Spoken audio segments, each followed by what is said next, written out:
information we deduce from the pauses that occur between wars. Because unfortunately, while it takes two to come to an accommodation and decide not to fight, it only takes one side or one person to decide to pick a fight. As I mentioned, Veterans Day is coming up in the beginning of November, and that's when we honor everybody who has put themselves between our nation and war's desolation. So I want to open this meeting tonight in honor of all those brave men and women who stood ready and stood up to defend us.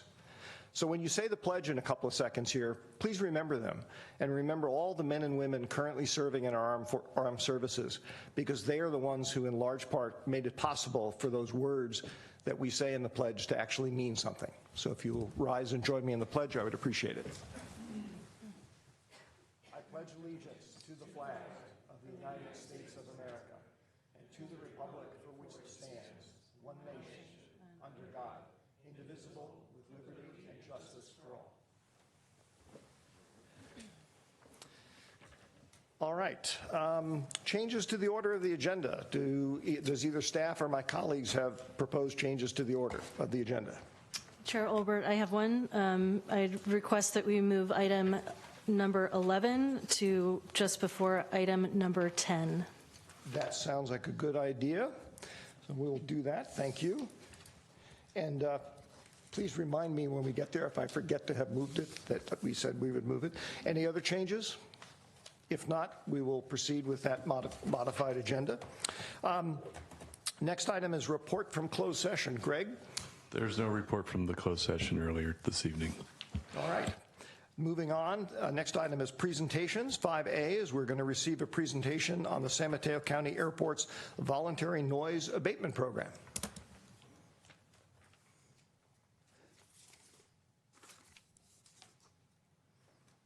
Good evening. Gretchen, right? Good.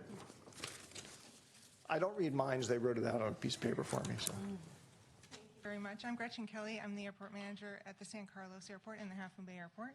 But tonight I'll be talking about San Carlos Airport. Thank you very much for inviting me to speak. I also have Jim Porter, the Director of Public Works, is here, and Michael Byrne, the Assistant Airport Manager. So they're here. They can help answer any questions if anyone has questions after the presentation. We're really proud of our voluntary noise abatement program. I'll very briefly, the noise abatement procedures have been around since the 1970s, and they were designed by the Federal Aviation Administration. Our noise abatement program has been around since the 1990s, and it was designed by our Pilots Association with input from the community, the FAA, the county. But we've revamped it recently, and we're really excited about the changes to our program. That's what we're going to talk about tonight. Get the right button. There we go. Very brief background on the airport. We're a public use airport. The FAA has designed us as a public use general aviation reliever airport. Basically, that just means we relieve congestion from the big airports in the area. Palo Alto, Hayward, Reed Hillview, Half Moon Bay, we're all general aviation reliever airports. We've been in our current location since 1950. Prior to that, we were across the highway where Best Buy is located now. So we've been in our current location for a long time. We're a county-owned and operated airport.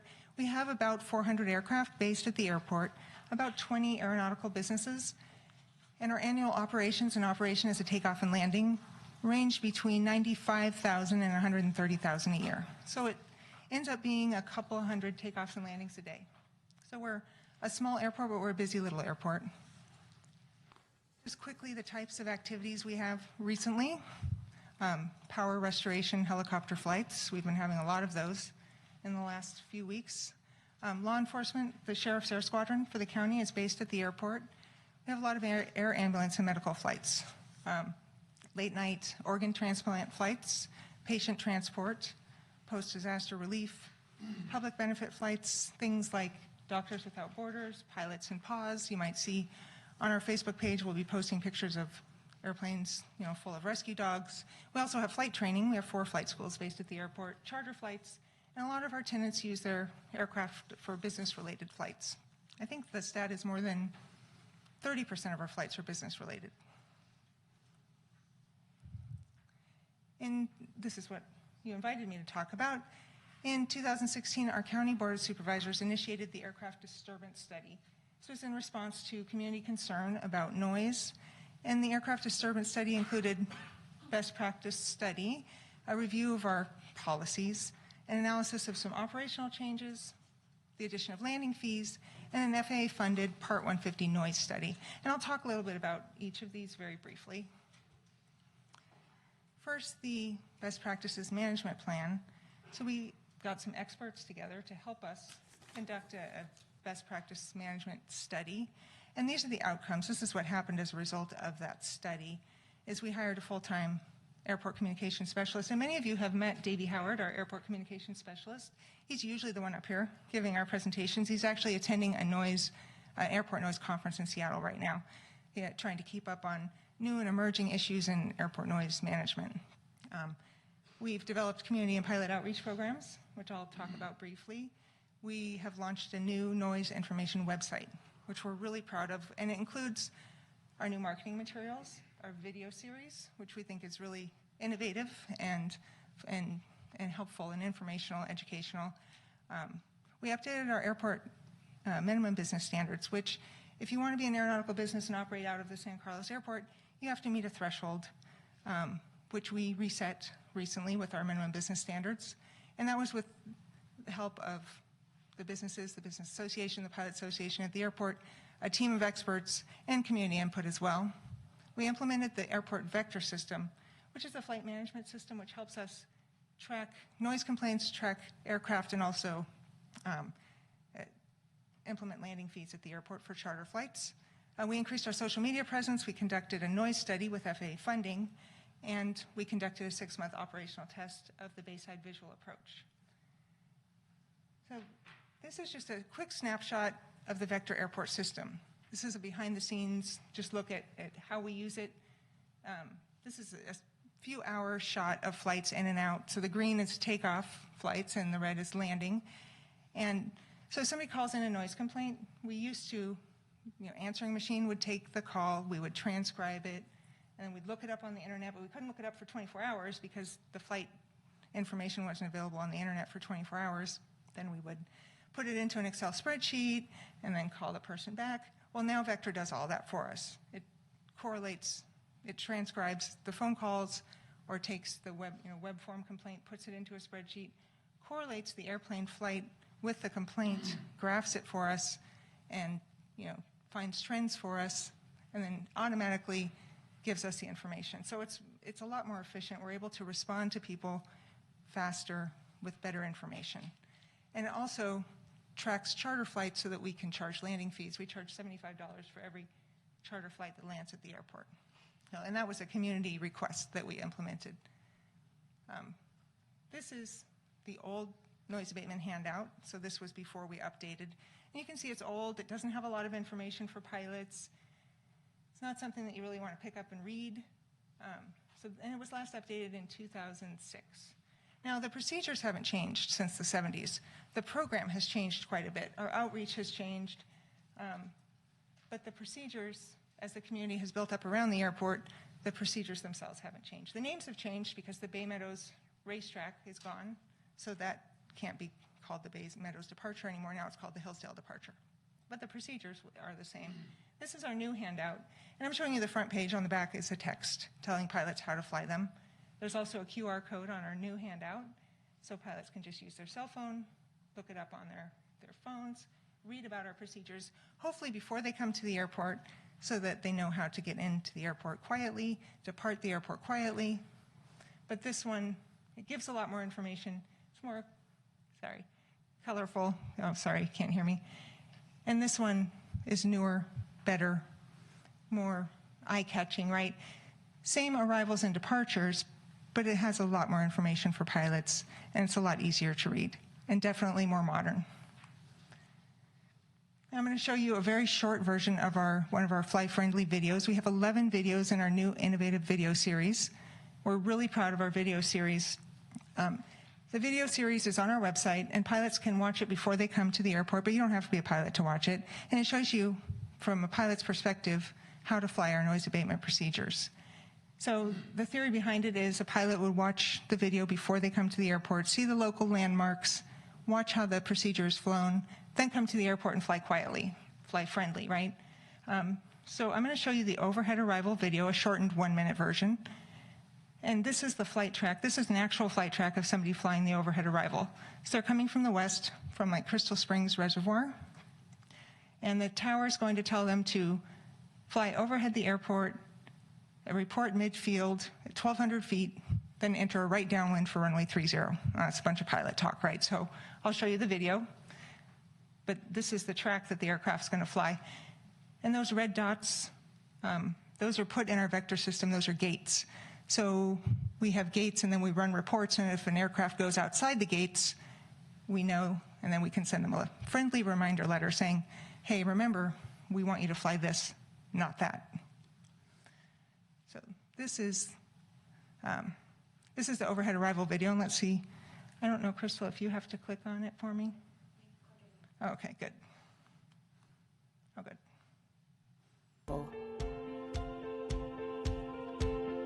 This aircraft is arriving from Crystal Springs.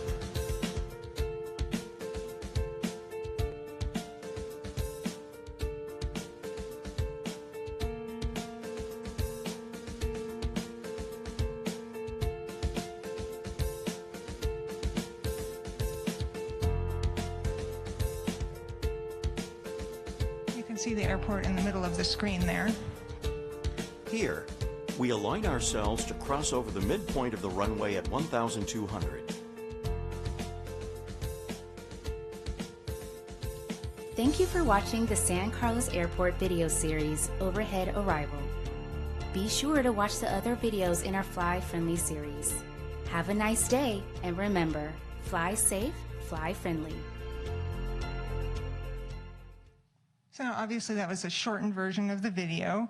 Now, one thing about that video that I didn't point out while the aircraft was flying because I didn't want to talk over the narration, but the Greater East San Carlos Neighborhood Association pointed out to us that if aircraft flew a little bit to the south and arrived over Britton Avenue rather than over their neighborhood, they'd still be flying over the midpoint of the runway, but they'd be flying over closer to Home Depot than the residential areas. So we've been working with, that's something that's really hard to describe to pilots that aren't local, right? That difference. But we've been working with the local flight schools and local pilots to have them track over the control tower and over Britton Avenue when they fly this overhead arrival. And that seems to be helping. So that was a great suggestion from the GESC. And this aircraft, although the camera was on the left wing, its flight track was right over Britton Avenue. So that's been a very helpful suggestion. This is the front page of our voluntary noise abatement program new website, so our new noise information website. And it has things like Airport Noise 101, general information about airport noise, a glossary of terms. There's a lot of acronyms in aviation. Frequently asked questions, because there's a lot of questions that people ask us kind of over and over. Are you a commercial airport? Things like that. Data trends, so you can click on tracking the noise and you can find out how many takeoffs and landings there have been in the last 90 days. The video series, the voluntary noise abatement procedures, FAA contact information, things like that. And I put the hyperlink at the bottom. But we're very open to suggestions as it's a new website, so if anyone has ideas for how to improve this, we're open to those. And then these are some of the current and ongoing outreach efforts. So Davey Howard, our communication specialist, is out quite often at pilot seminars, presenting to local pilots at community events, and trying to get the word out about our Fly Friendly program. And the buy-in has been pretty good, actually. He was speaking with the Sheriff's Air Squadron recently, and they were very interested. You know, they fly a lot of circles, and sometimes they have to fly in a certain location because that's where the mission is, the law enforcement mission or the fire mission. But when they're on their way there and back, they want to be a good neighbor, so they invited Davey to come talk to their group. Getting our materials out. We've been sending the materials to local airports recently, and airports are starting to call us and say, well, how did you do the videos? How did you do this? We want to do it. The more local airports buy into this type of program, the better, because their aircraft transition our area as well. Collaborating with the GESC, like I said, they've been great partners in this program, and other community groups. Reminder letters. We keep softening the language in our reminder letters, and we keep getting better response, which is interesting, right? So I'm just going to read one line from our reminder letter. So, your airplane did this on this day, blah, blah, blah.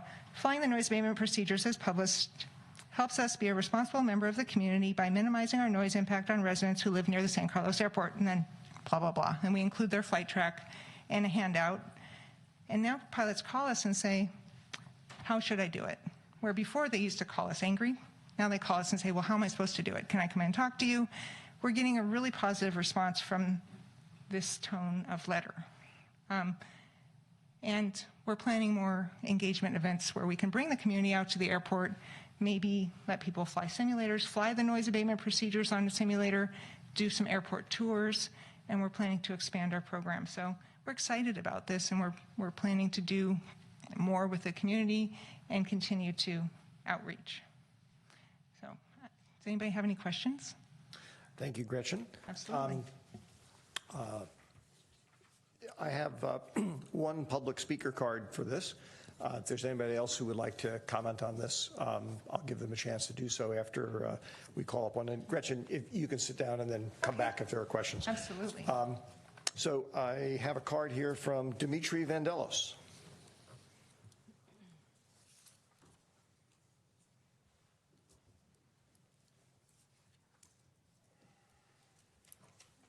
I know you remember the drill, Dimitri, about the 2 minutes and stuff, right? Yeah, I know. I'd appreciate it if you don't cut me at 90. I'm kidding. Nice to see you all in the U City Council. I think this is the first meeting I've been to.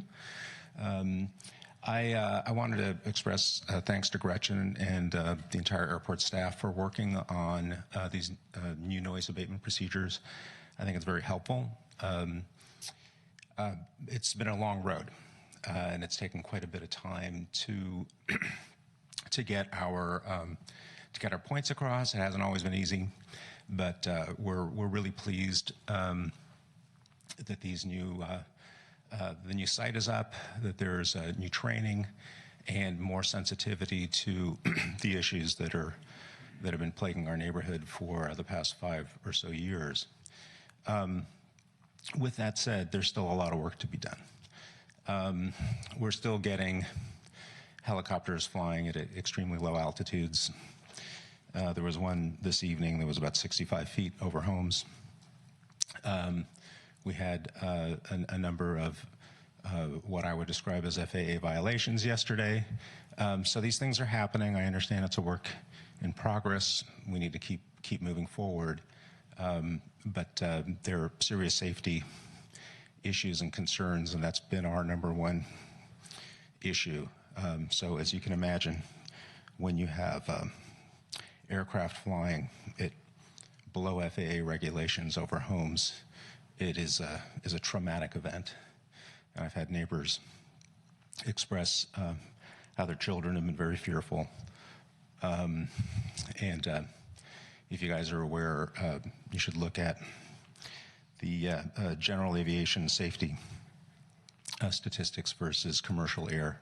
It's a significantly different story. So hopefully the city, along with our community and the airport and county, can work together and figure out ways to help continue to make things better. Thanks. Thank you, Dimitri. Next up is Scott Marsters. Good evening, Scott. Thank you. So I also want to say thank you to the airport staff and Gretchen and all of the individuals at the airport who have been working with us for at least the last, I'd say, 3 years. We've made significant progress. Like Dimitri said, there are some things that we still need to work on, and we're looking forward to continuing to work with airport staff, and helicopters being one of the more recent issues for us. And one of the things that I'm particularly concerned about is sort of this idea of sort of commuter helicopters, where people come from San Jose or come from other areas, and instead of driving, they're taking helicopter rides over to San Carlos and then getting a ride from there because it saves them a significant amount of time. And though I don't have a huge issue with people doing that, I do have an issue with the patterns that they are arriving in. And so one of the things I'm hoping is that we have all these airplane patterns, and that maybe we can begin to guide the helicopters into a different pattern also, that allow them not to come over the neighborhood at such a low level. And so I think it's something that working together we can solve. It's great to see the city, it's great to see the county, it's great to see the airport and the residents all working together. So thank you. Thank you, Scott. Is there anybody else who wishes to address the council on this item? All right, let's go to council questions. Or actually, Jeff, I see you have your light on, but not any longer. Sarah.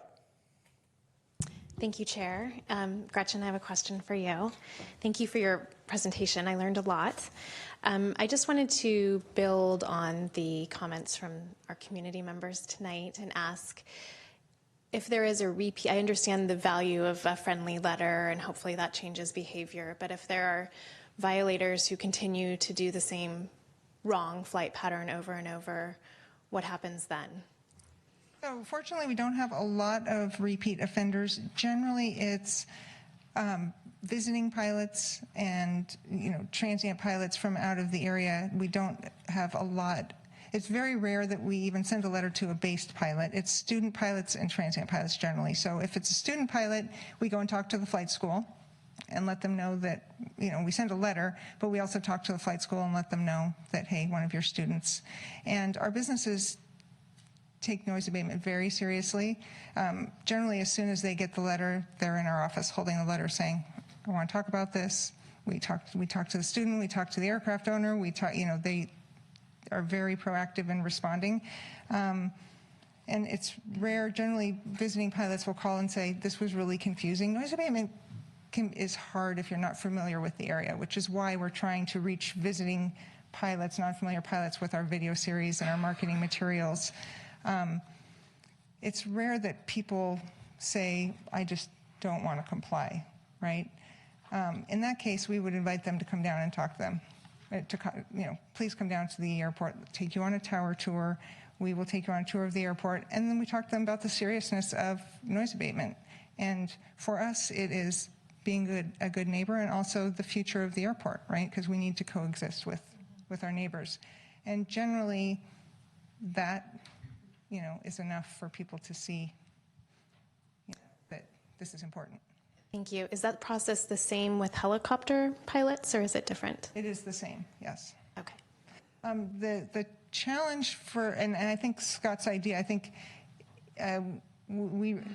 Mike and I were recently at a conference where someone was talking about these commuter helicopters. We haven't seen them at San Carlos Airport. And we're so small, I don't know if we will, but we know that there's chatter about them in the area. So I think Scott's suggestion is a good one. Thank you. Laura. Thank you, Chair Albert. And Gretchen, thank you for coming tonight with your team. I know we had an opportunity to meet over the summer and with the neighbors and learn more about the program. And that was great because it was at least an hour, if not more time. And you can't pack all of what you shared with me in this 5 minutes. But a couple questions for you that stood out to me from that meeting was that you described to us and your team described to me the difference between the role of the county, the FAA, and the pilots. So I would love for you to explain that. And then if you could also talk a little bit about what you've observed so far as the impact of this program and what you see as next steps, and whether or not there's any other jurisdiction that is taking this measure in their community, or if this is a novel approach. Sure, absolutely. Other airports have noise abatement programs, voluntary noise abatement programs, but this type of video series and marketing is innovative. We haven't seen this before, right? So we think that we're being very cutting edge in our outreach and trying to reach transient pilots and non-base pilots, which is hard for every airport to reach, right? And that's why we're getting so much attention from other airports. They're calling us and saying, we want to do this too, right? And we're happy to share, right, what we've done. We're really happy to share. We're proud of it, and we're happy to tell other airports what we've done because it benefits everyone, right? Because some of the complaints that we get from Greater East San Carlos, quite a bit actually, are aircraft just transitioning our airspace that don't take off or land at our airports. So the more airports we can reach, the better.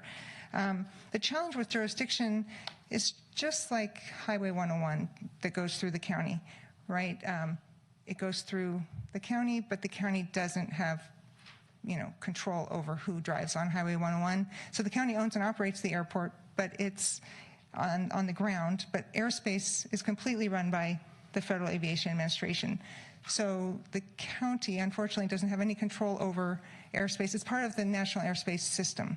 And the San Carlos Airport, even though we're a small airport, we are part of that larger airport system. And the FAA has Congress in 1990 made a rule that airports can't restrict through noise abatement, right? So we can't say you can't land or take off during these hours. Certain aircraft can't use the airport. Local jurisdictions aren't allowed to restrict airports because of the larger system, right? Because we relieve congestion in the larger system. So I know that's frustrating for residents, right? Because it's a county airport, they want the county to make a curfew or restrict traffic or change flight paths, but we control the airport on the ground. And so that's a source of frustration for the county and the residents. But through this program, we think that we can get voluntary compliance. Initially, so we used to monitor just by watching airplanes fly the procedures, and then we implemented the vector system, and now we can watch actual flight tracks. So initially we had a drop from like 99% compliance to 94% because we're using actual flight tracks. And now we're back up to 97% using actual flight tracks. So we think that this program is responsible for that. So we think that we're trending definitively in the right direction. Thank you, Gretchen, and for bringing your team in as well. I had a few questions, and actually one of them sort of dovetails off what I think we're just talking there, the statistics you were citing. So you're back to around, you said 97% compliance.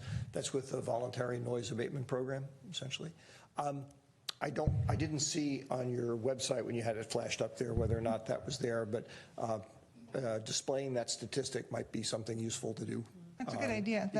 So people can be aware of it, and as you update it, they'll know if some changes happen. Do you have any insight into what is causing some of the I'll call them low altitude helicopter flights that Dimitri was referring to? I haven't looked in the last couple of days, so I don't know for sure. I'm guessing probably PG&E flights the last few days. We've had a lot of PG&E helicopter activity at both of our airports. There's a lot of PG&E trucks on the ground and PG&E helicopters, and there's personnel getting on and off the helicopters and equipment getting on and off the helicopters. They're fueling at the airport, and so I think that that's what's going on this week is power restoration flights. Would power restoration flights be subject to different height limitations, or is it sort of independent of what the purpose of the flight is? It's just if it's a helicopter flying, it's supposed to be at a certain height. Helicopters have different rules than aircraft. They don't have the same minimum altitude requirements that aircraft have. So if they're doing power line patrols, they might need to fly lower so that they can inspect the power lines, or replace power lines. Okay, thank you. I appreciate that. It also occurs to me that because unfortunately power line inspections are going to become the new normal for quite a number of years, I think, until they finish hardening the system, there may be an opportunity that's another class of pilots that you guys could reach out to directly, just because they probably do not generally fly in and out of the airport. They're just sort of assigned there because they're working there. So yes. That might be something to follow up with. Absolutely. My last question is one name that didn't come up in any part of your presentation. I'm just curious what the status of it is, Surf Air. They're still operating at the airport, but at a much reduced level. So the last time we checked, I believe they have 23 to 25 flights a week. That's arrivals. So previously they had that many in a day, so it's significantly reduced. They don't have any flights on Saturdays, and they have a couple on Sundays, and then 3 to 5 arrivals a day during the week. So they're still there, but they're operating at a much lower level. And as I recall, some at least of that reduction may have been due to some steps the county took in terms of how the airport was being operated. Yeah, certainly not restricting, right, because we're not allowed to do that. But some policy changes may have contributed to that, yes. And I think they're spreading the wealth around to other Bay Area airports, which is good. I appreciate you sharing that, both those pieces of information. I'll just say that to the extent, not necessarily Surf Air related, but if other issues come up in the future, that kind of creative out-of-the-box thinking could be greatly appreciated by the community. And compliant with the law, which is even more important. Absolutely, yes. Any other questions from the dais? Well, thank you, Gretchen, very much. Appreciate it. Thank you. Okay, that'll move us on to our second presentation tonight. We are receiving a presentation on housing legislation in Sacramento from our legislative representative, Amy Brown. Good evening, Amy. Thank you. Good evening. Thank you for having me. It's always nice to visit folks who actually have to implement these great ideas in Sacramento. So I appreciate you indulging me. I was asked to come give sort of a general overview on really what has happened in terms of housing up in Sacramento and some of the bills that have passed, while some of the other proposals have not passed, and then predict sort of what's going to happen next year as 2020 hits, and juxtapose the housing crisis that Newsom has laid out with the wildfire crisis that we have here in California. That is going to occupy a significant amount of our time. So these are the 6 issues I'm going to briefly run through, and then pause and see if you guys have questions. But before we get to sort of an overview as to what happened, this is Governor Newsom's first year. And boy, has he taken on a lot. In fact, when he was first sworn in, he made a statement through his original budget proposal that he wanted California to build 3.5 million new housing units by 2025. That's 500,000 per year. It's a lofty goal. And what he has seen in short order is that that may not be a feasible goal for a couple of reasons. One of the things he wanted to do, it's sort of an incentive, it's a stick-carrot approach that he has laid out that the legislature hasn't necessarily agreed with this year. So one of them was tying the regional housing needs assessment requirements to SB1 funds. And if you recall, SB1 was the transportation tax that was passed by the legislature a couple of years ago. A lot of those tax increases go to streets and roads locally.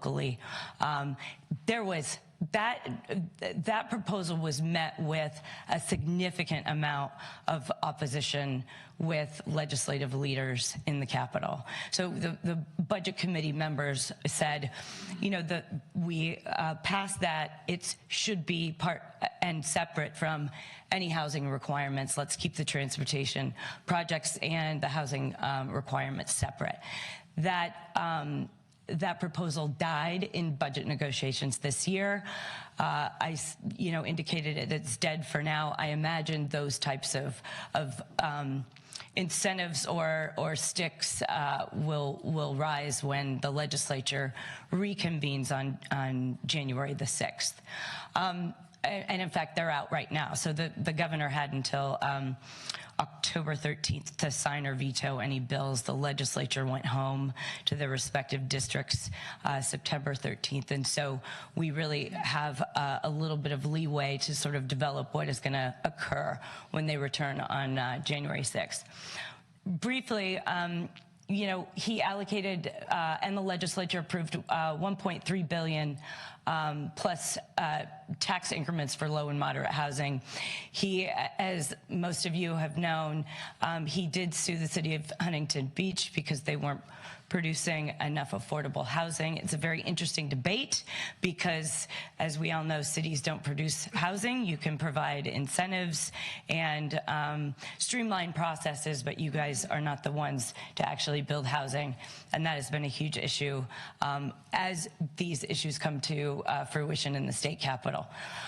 The other thing that the governor is looking at doing, and there were a couple bills that are in here, is looking at excess state property and streamlining that property for affordable housing, transitional housing, and supportive housing for our homeless population. I would say the biggest and most controversial issue that we had in the housing space was SB 50. For those of you who need a little refresher, SB 50 would have required local governments to provide sort of specified equitable communities incentives to developers to build in job-rich areas and transit-rich areas. And one of the things that the bill SB 50 proposed to do was have the State Housing and Community Development Department develop sort of protocols and designations and produce maps of what would be considered a job-rich area. And then the transit-rich area would be defined as a half-mile radius of a rail station or a ferry station, and then a fourth-mile radius from a high-quality bus corridor. This was monumentally controversial with local governments because for practical purposes, a lot of that language didn't fit with some of the other communities outside of the bill author's district. Senator Wiener represents San Francisco, a very different city than a lot of other cities in California. So the argument was this one-size-fit-all through SB 50 needed to continue to be tinkered with and talked about. And why don't we look at an incentive-based program rather than usurping local control, which was some of the arguments that were made. Now, remember, this is the second time Senator Wiener has proposed this type of legislation. Last year, he proposed AB 827. That bill didn't get out of its first committee. What they did last year was, they had transportation and housing as one policy committee. This year, they separated those out. They have a transportation committee and a different Senate housing committee.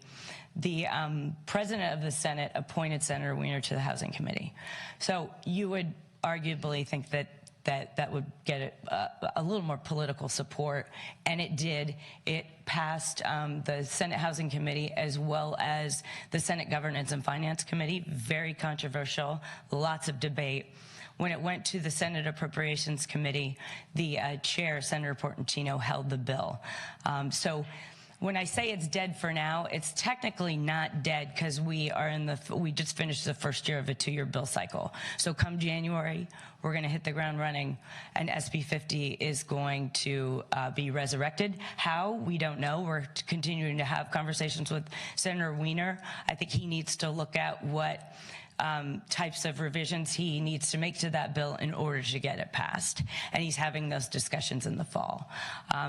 We have several members of your delegation has sat down with Senator Wiener. We'll continue to do that to see if what he's thinking in terms of amendments, if any. Let's see, there have been several CEQA exemption proposals. There are 2 significant bills that have passed over the objectives of some environmental advocates up in Sacramento, one of them being SB 450.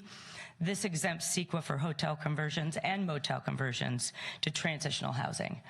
That was signed. It received significant support through both houses of the legislature, which is a very turning of the tide. There hasn't been a lot of CEQA exemption legislation since, for decades, essentially. And this year, with regard to our housing crisis and homelessness crisis throughout the state, they're looking at ways to streamline the CEQA process. The other one that was significant was AB 1197, and that exempts CEQA in LA for shelters and supportive housing until 2025, so it does have an exemption. Now, There were several accessory dwelling unit bills that were signed into law. Just so you know, we are keeping a close eye on the Housing and Community Development Department because they are going to be issuing regulations in order to implement the bills I'm about ready to go through very briefly. AB 68 prohibits an ordinance from imposing requirements on minimum lot size. AB 587 allows an ADU to be sold or conveyed separately from the primary residence to a qualified buyer, which is an interesting debate. You can basically separate out the two houses and sell them separately. AB 670 prohibits housing associations from banning construction or use of an ADU or junior ADU and allows the HOAs to impose reasonable rules on the construction. AB 881 provides that if a local agency adopts an ADU ordinance in areas zoned for single-family or multifamily use, it must designate areas where the ADUs may be permitted, like parking, size, and require ADUs to comply with setbacks, et cetera. And that was sort of a package deal because they wanted this was sort of the bookend of the sort of ADU debate as it was going on before the legislature. SB 13 provides that an ADU may be attached to or located with an attached garage, a storage area, or other structures that do not exceed a specific amount of the total floor area. Again, those bills were signed as a package. Same day, the governor rolled out saying he supported these bills. There were several bills that went further in terms of taking away a local government's jurisdiction to manage ADUs. But these were the ones that made their way through the legislature. Again, HCD is developing those regulations now. I wanted to mention the By Right Housing Bill. This was actually from 2018, AB 2162. It requires local governments to approve supportive housing as a by right use. You know, just as a reminder, the by right use allows the approval through administrative process without a public hearing. This bill did not have a lot of opposition. There were a lot of internal discussions with local governments who had some initial concerns with the bill, but it didn't have a lot of opposition, and it was signed into law last year. Amy, can I ask you just a quick definitional question? What does supportive housing mean? Supportive housing is, well, it's defined in the bill as being supportive of homelessness or folks who are transitioning to housing, right? So it's more of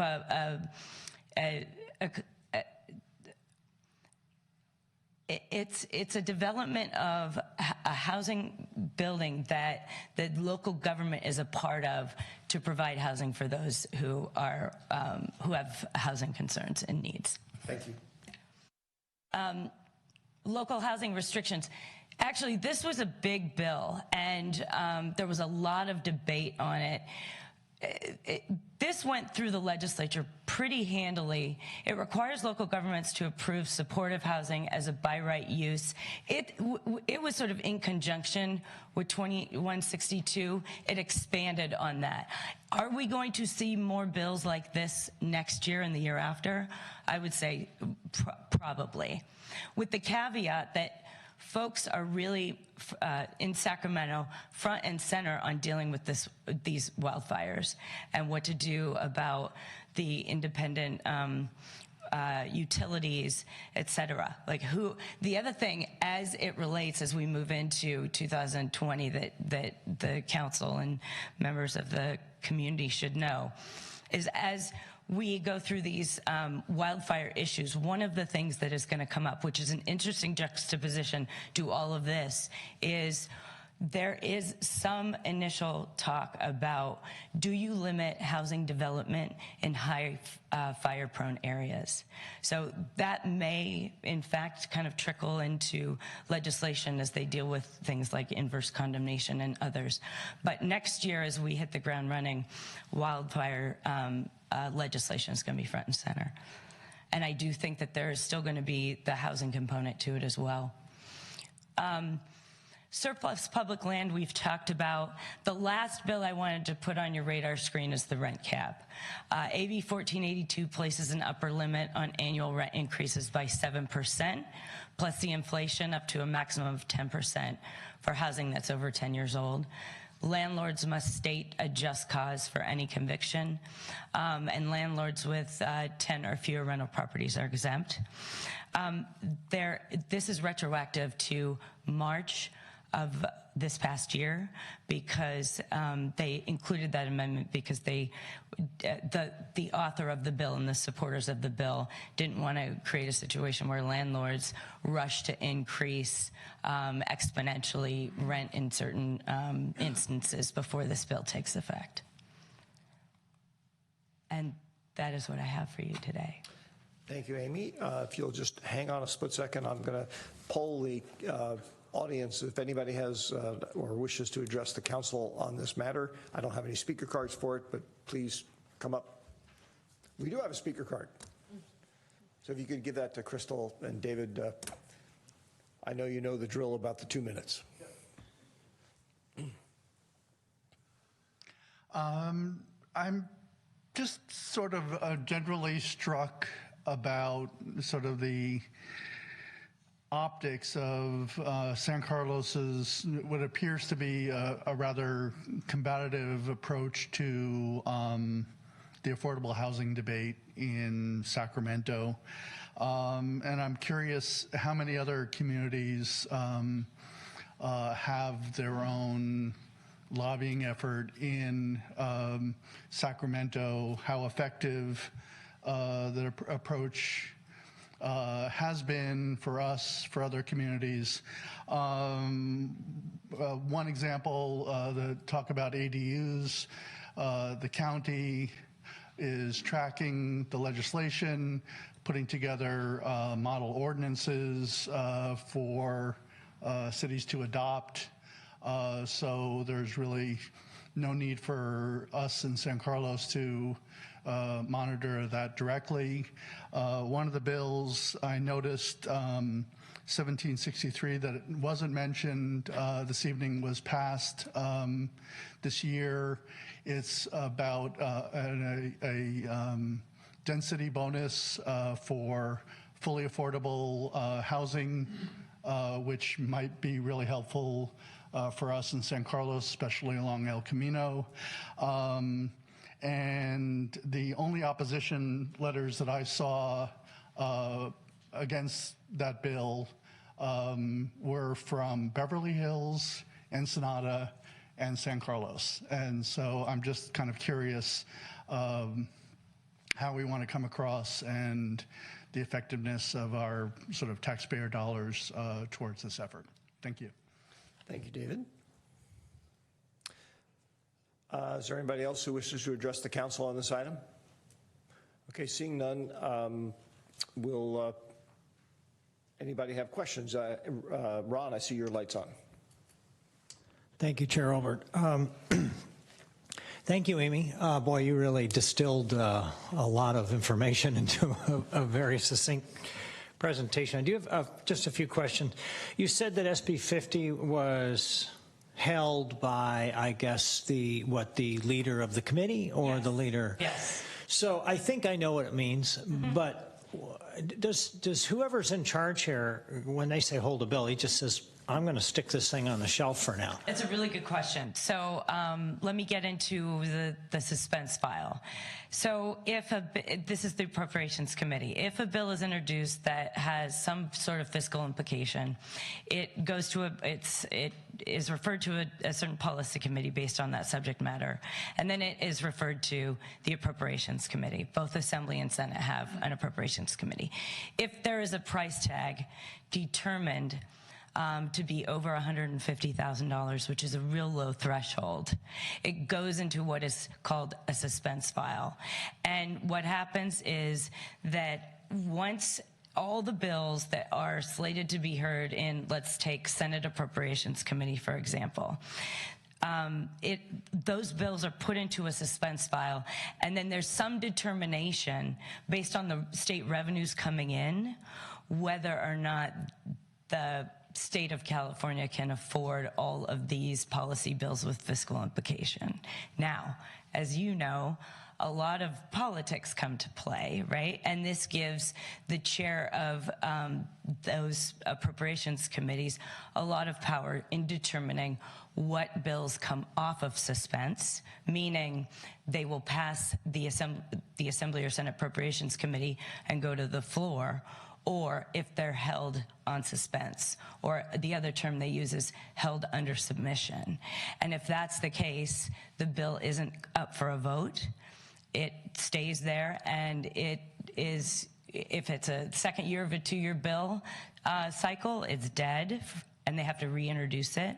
Or if it's the first year, such as the case in SB 50, it's considered a 2-year bill. So it's not like this person made that decision arbitrarily. I mean, there must have been he must have gotten a lot of input from several sources, several people on what the implications of the bill are, and potentially how much support overall it had, and wanted to make sure that if it's going to go, it's going to pass altogether. Correct. Correct. That is absolutely correct. He heard from a lot of his constituents, a lot of local governments on their opposition to the bill. Okay. Yep. Thank you. Next question is on that AB 587, this business of splitting an ADU within a property. I'm not quite sure how that works. Do you end up with a separate property owner on the lot? Does the city have to split the lot? I don't know how that works. Is there a language in the bill that explains, you know, how the city would go about doing that? Yeah, it does. Let me grab my notes. Okay. Yeah, it's really detailed because that issue came up quite a bit in committee, and I have the analysis too that I can leave for you. So, yeah, they would split the lot, and they would have essentially a separate owner if they were to sell it. So it would essentially, you would actually have 2 properties. Okay. Yeah. All right. Yeah. Well, we'll see how that works out. Yeah. I never know how, these great ideas and how you guys implement them, but I don't know how you would do that, or if there were a lot of instances in that regard. Yeah. There could be. Anyway. My last question is that your report mentioned on the rent increase cap, it said 7% plus inflation, but not over 10%. But our staff report said that it was 5% plus inflation. Which one's correct? Well, that's a good question. I thought I read in the paper Probably that it was staff report, because they wrote that and I wrote the PowerPoint. I'm gonna bank on your staff being accurate. Our staff never makes mistakes. They correct me all the time. They're wonderful, and they don't make me feel bad about it either. Let me see. 242. It's 5%. Okay. Yeah. Great. That's all I have for now. Yeah.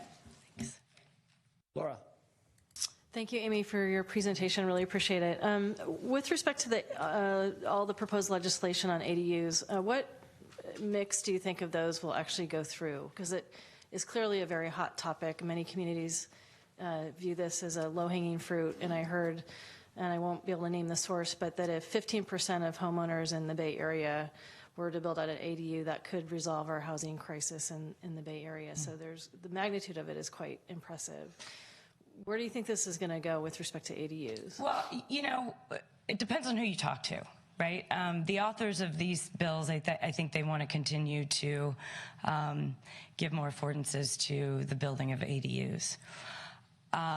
There were so many that were signed as a package deal.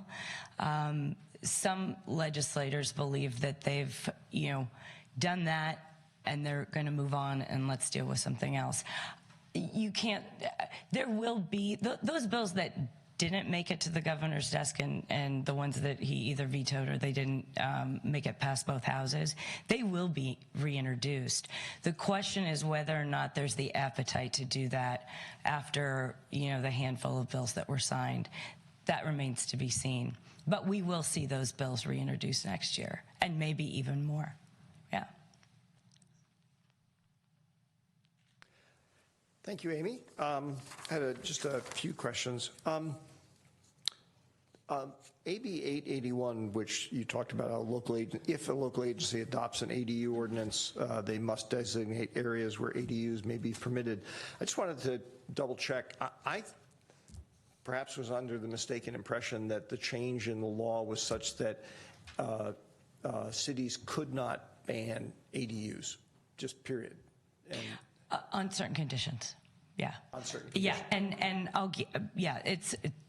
the bill is really long, so I mean it's very detailed, but for all intents and purposes, it makes it a lot harder. Okay. Yeah. So, all right. So my statement is not accurate in detail, but in general, it certainly broad. is. Yeah. Okay. Yeah.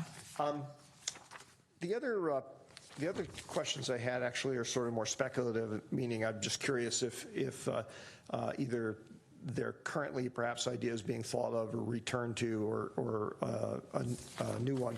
The return to idea is, I seem to recall an earlier version of what Senator Wiener was working on involved linking the ability of a public agency like a city council to approve commercial projects on there being sufficient housing within some reasonable commuting area. And if I'm remembering that was a variation at one point of something he was attempting, there are certain elements of that I always found kind of attractive. It sort of made sense on a lot of levels, because if people live far away, they're using state resources in terms of state highways and all that other stuff. Is that in the mix anywhere here, or is that sort of like, that was 2 years ago and we've moved on? I'm gonna if I'm gonna crystal ball your answer, I'm gonna say that there wasn't a lot of support for that, and it was that's happening organically anyway, especially if you look at some of the larger cities throughout California. But that wouldn't stop the senator or supporters to revisit that issue and see if there's some difference of opinion after a couple of years of a cooling off period and looking at the increase of lack of affordable housing in certain jurisdictions. And actually a couple of years of increasingly not challenging, but invasive, for lack of a better term, proposals, which have all died, but sometimes that causes people to say, well, wait a minute, maybe that thing we rejected originally is not so bad after all. Exactly. And the investments that the state has made to affordable housing, hopefully we'll be able to see, the $1.3 billion go to work pretty soon. The other, and this is also purely speculative, the other thing I was just kind of curious about, in my own sort of anecdotal local research in San Carlos about why certain properties, which to my eye look like they could they'd be very good higher density housing locations, and yet the properties don't change hands. I learned that one of the reasons they often don't is because if the property owner is not looking to get out of owning real estate, if they sell real estate effectively and then take the proceeds and buy more real estate, all they've done is raise their property taxes. So the idea was, has anybody ever talked about whether if a piece of property in a housing impacted area was sold for housing and it had enough affordable housing in it, that the seller would be allowed to carry over the assessed value to whatever they bought? In other words, to sort of remove that disincentive. Right. I'm just curious that had ever come up. It may have, not that I'm aware of. Yeah. Okay. Yeah, that's kind of a geeky thing out there, so I just thought you might know. All right, Ron, I see you have some follow-on questions. I do. Thank you, Chair Olbert. Amy, I was just reviewing all these laws that the governor signed, trying to figure out or trying to see if I missed something. Well, one of the things that we hear around here anecdotally is that there's not enough rental housing. I mean, we've got Wheeler Plaza over here where a one-bedroom condo is going to sell for nearly $1 million and a two-bedroom for $1.5 million. Obviously, that's out of the price range of a lot of people. Excuse me, I'm wondering, I didn't see it, but maybe you can tell me whether or not there is any formulating legislation that may be focusing on increasing rental housing stock and maybe giving incentives to developers to build it. There was some initial discussion with regard to that in terms of creating an incentive, a tax increment or the like, but they didn't get off the runway. There were a couple bills that didn't even make it out of the policy committee. Having said that, I know that the current chair of the Assembly Housing Committee, David Chu out of San Francisco, is looking to expand the work he has done, not only with the rent cap bill, but with other rental legislation. That would really solve a lot of problems, particularly around here. So anyway, thank you. Laura. Great, thank you. Thank you, Amy, for all the insight. I'm just wondering, given the council's interest, and I know it's an upcoming agenda item on ADUs, if keeping a watch and monitor position on some of these ADU bills that are going through, and what doesn't get through the legislature might be things that could be applicable for San Carlos and appropriate for our community. It might be worth taking a look at that. In addition, what Amy is describing is that there's a range of strategies that the state is using, things that are around incentives versus stick as well. And I'm just wondering if, Jeff, I think you in the past have continued to monitor some of these bills and would recommend that we send a letter of support to, for the ones that seem like they would fit our community and help us realize our housing goals, but also allow us to maintain the character of San Carlos. So just want to check in with you to see if that's still the plan moving forward and that type of thing. That is exactly the plan moving forward, and unfortunately our assistant city manager who tracks and works on this is still under the weather, so she's at home tonight, but she sent me several text messages already during the meeting to clarify things that are going on tonight, so I'm sure she's at home taking notes right now, and we'll be sure to follow up on all that. I bet she was the first to say my 7% was wrong and her 5% was right. I don't want to confirm that, but I can't deny it either. Thank you, Amy. I really appreciate you coming down and chatting with us. Thank you very much. Great presentation. All right, that brings us to item 6, which is public comment. This is for people to address the council on any topic they wish that is not on the agenda. Items that are on the agenda, we will allow time for public comment on each one of the items. I have 2 cards tonight. If anybody else wants to address the council, please fill out a speaker card and give it to Crystal. The first is from Mike, and my apologies if I mispronounce names, Mike Opalenik. And Mike, I think as you heard me allude to with some of the earlier speakers, we have 2 minutes and there's timers and lights and all sorts of stuff. There you go. So I'll go really quick. You all have packages and it'll be in the public record. Good evening, City Council members and Mayor.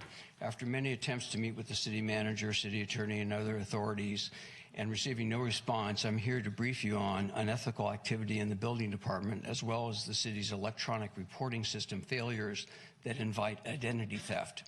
In April, my identity was stolen and used by your system to create a fictitious and frivolous building department complaint unchecked. Because your system allowed my identity to be stolen, the thief was able to have a frivolous citation issued under my name to the wrong address for felonious purposes. The sole intent was to enhance his property. Because he lied and stole my identity, he eliminated the correct property owner out of any due process regarding the citation, me. Subsequently, in May, the building department became aware from the planning department of the fraud and asked the building department to reissue the frivolous complaint to the correct address, mine. Following that email, the person who started the fraud and identity theft asked the building department to do nothing in writing. And I quote from an email to the building department, I would appreciate if you would leave the notice as is. The building department ignored the planning department's warning and complied with the criminal request, aiding and abetting his felonious actions 2 weeks later. The result was thousands of dollars in vandalism and personal property damage inflicted by the fraudster that could have been prevented by the building department if they followed the correct course of action and reissued the citation to the correct address in the first place, mine.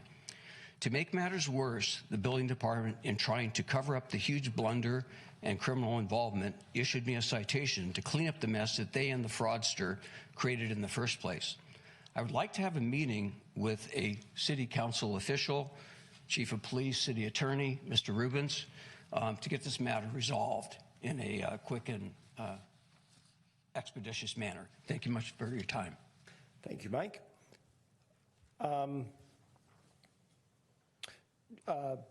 Greg and Jeff, is this issue under review by staff? I know that it's not on the agenda, so we can't discuss it, but whatever you... I'm generally aware of Mr. Apollonic's concerns that he's expressed tonight, and he did place a call to me late last week, and I was not able to call him back today, but I had planned on calling him, and he did seek a meeting in that call. Jeff, did you want to... I was under the impression that this issue had already been brought to resolution in a satisfactory way with Mr. Apollonik, so I'd be happy to meet with him. Okay. Great. Thank you. Next card I have is from Ken Castle.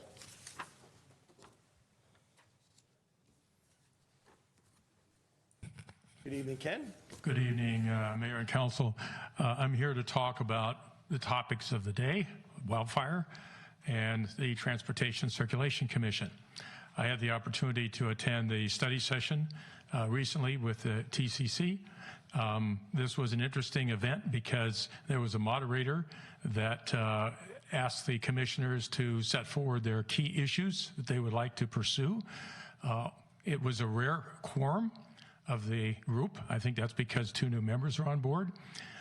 But there was consensus that they would like to look at the issues of the hills, evacuation, things that affect a large number of our population, and talk with neighboring cities and other organizations. The response from the city manager is that there is really no resource to support the commission on anything that they might launch, any kind of particular program, project, request, that they can't even hire a consultant. Now, if the commissions are going to be worthwhile to be able to take up issues that are important to this city and hopefully to you, they need to have some resource support. I get it that the city government may be overwhelmed with other things, that they take their direction from you and not from these commissions, but we have a broken commission system. Maybe you should be meeting council and commissions to hear from them, as well as former commissioners. But the bottom line is you have over 6,000 people and close to 2,700 structures in our hills in San Carlos. This represents the highest number of buildings and the greatest number of people in the very high fire hazard zone in San Mateo County over any other community or city. This makes us really ground zero. So let the commission do its job. Give them the resources to do their job. Let's not wait until we have a disaster before we look back and say, gosh, I wish we could have done this. And give this a thought. Consider amending the commission's responsibilities to public safety and maybe call them the Transportation and Public Safety Commission. You have dedicated people that want to look at this issue. Please help them out. Thanks. Thank you, Ken. Anybody else wish to address the council on items not on the agenda? All right, seeing none, we will move on to council communications and announcements. This is a period of time set aside. We do this in 2 phases. This phase is for brief comments that council members would like to make just to acquaint the public with activities that they've been involved with over the last few weeks. Laura. Thank you, Chair Olbert. This past week, I attended as representative of San Carlos the Peninsula Clean Energy, as I serve on the board there. And one of the programs that we approved for staff to visit was to come up with a resilience plan as a result of the power shutdowns by PG&E. And particularly concern around some of those constituents and stakeholders. So, for example, medically assisted customers who need access to energy on an ongoing basis, that type of thing. Further, this weekend, as I was monitoring the events around the area, I learned that, and as well as at this PCE meeting, one of the council members mentioned that their cell phone towers don't work in their community when there's not any power. And subsequent to that, I heard in Southern California that with the power shutdown there, a fire broke out and the community members were not notified.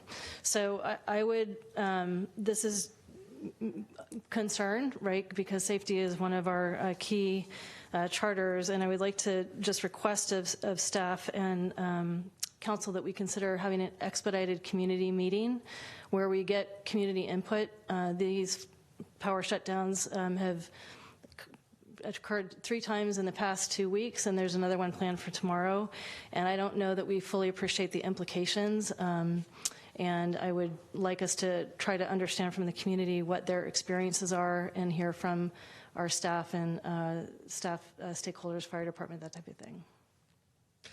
I'm going to jump out of order here a little bit and just say that if I understand your suggestion, Laura, I personally think that that's something we ought to really consider doing.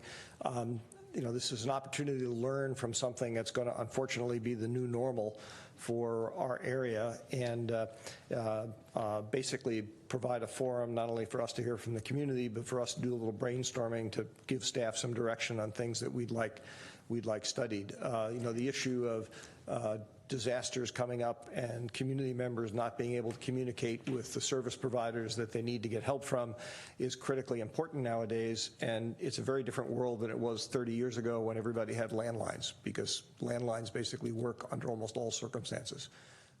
Nowadays, cell phone stuff doesn't work quite that well when things go bad. So I think what you're asking for is that we schedule a meeting relatively soon of a special council meeting, a one-topic council meeting to do this, have this discussion. So I certainly support that.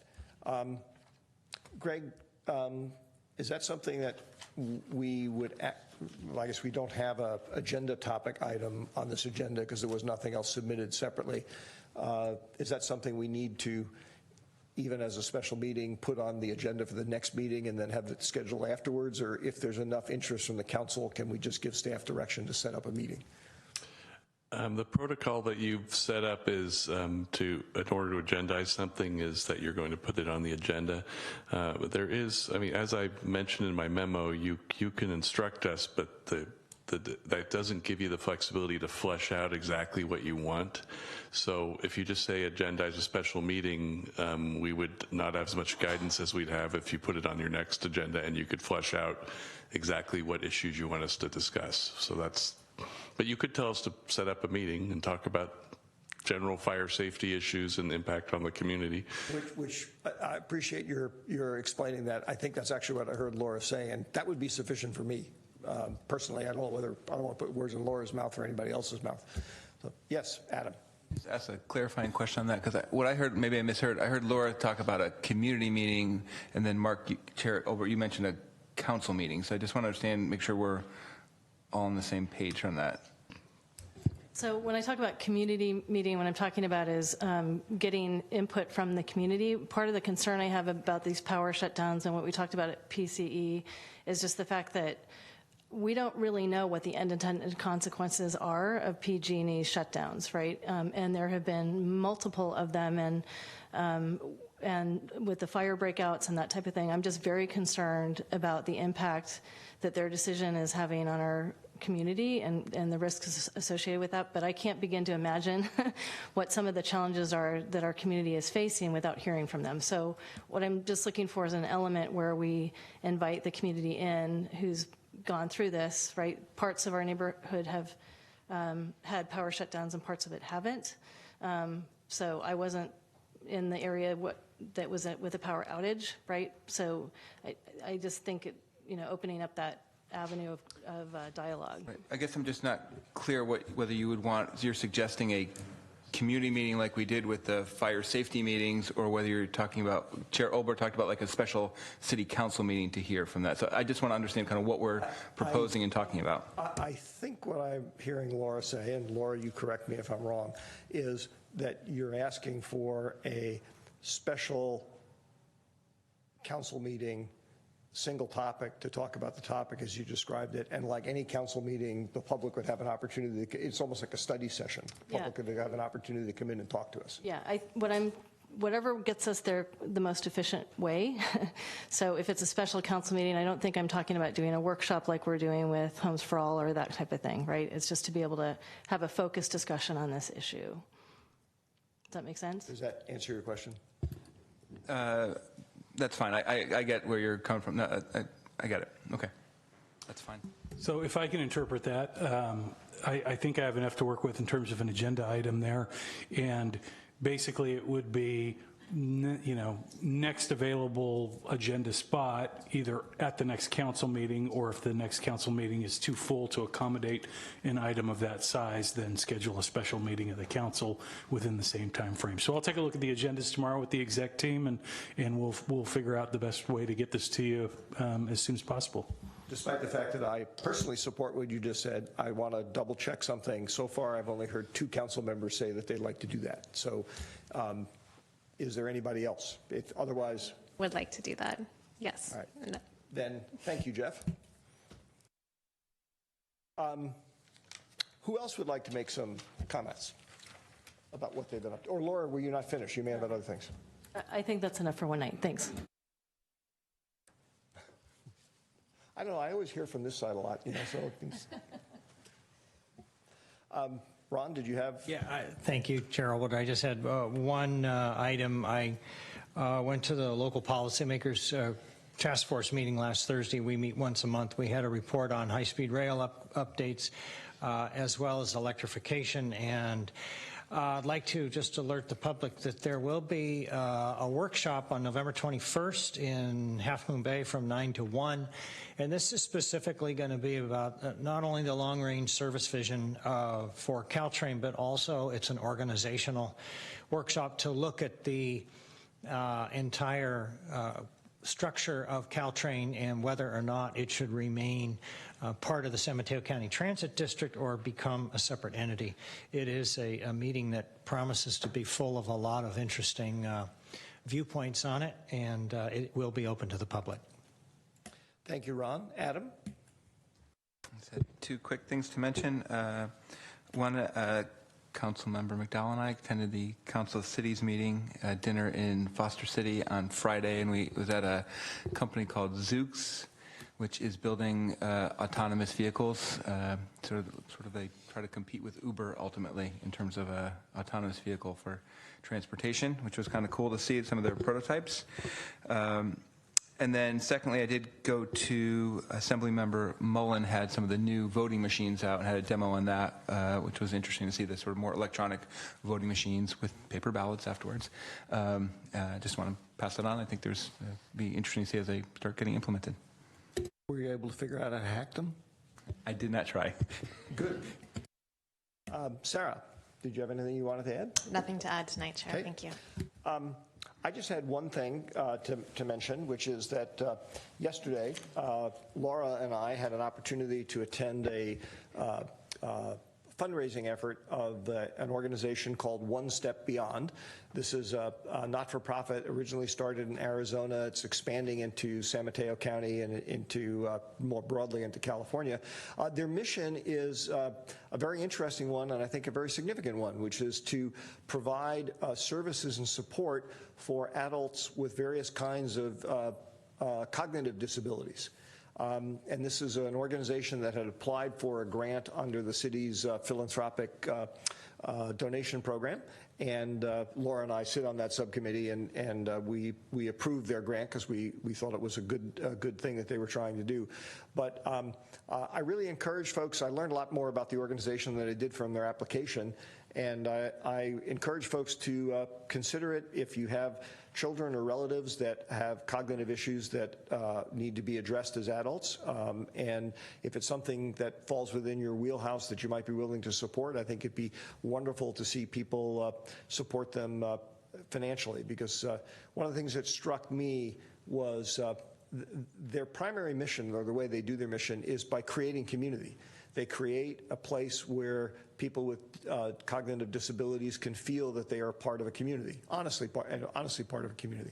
And you can tell from the expressions on people's faces when they're videoed as part, in these activities. It means a huge amount to them, because it's a good reminder that human beings are not like tigers. We actually, part of being human is being able to associate with other people and being part of a community. So they gave us this plaque to thank the city for our donations, which I will give to the city manager to display at City Hall.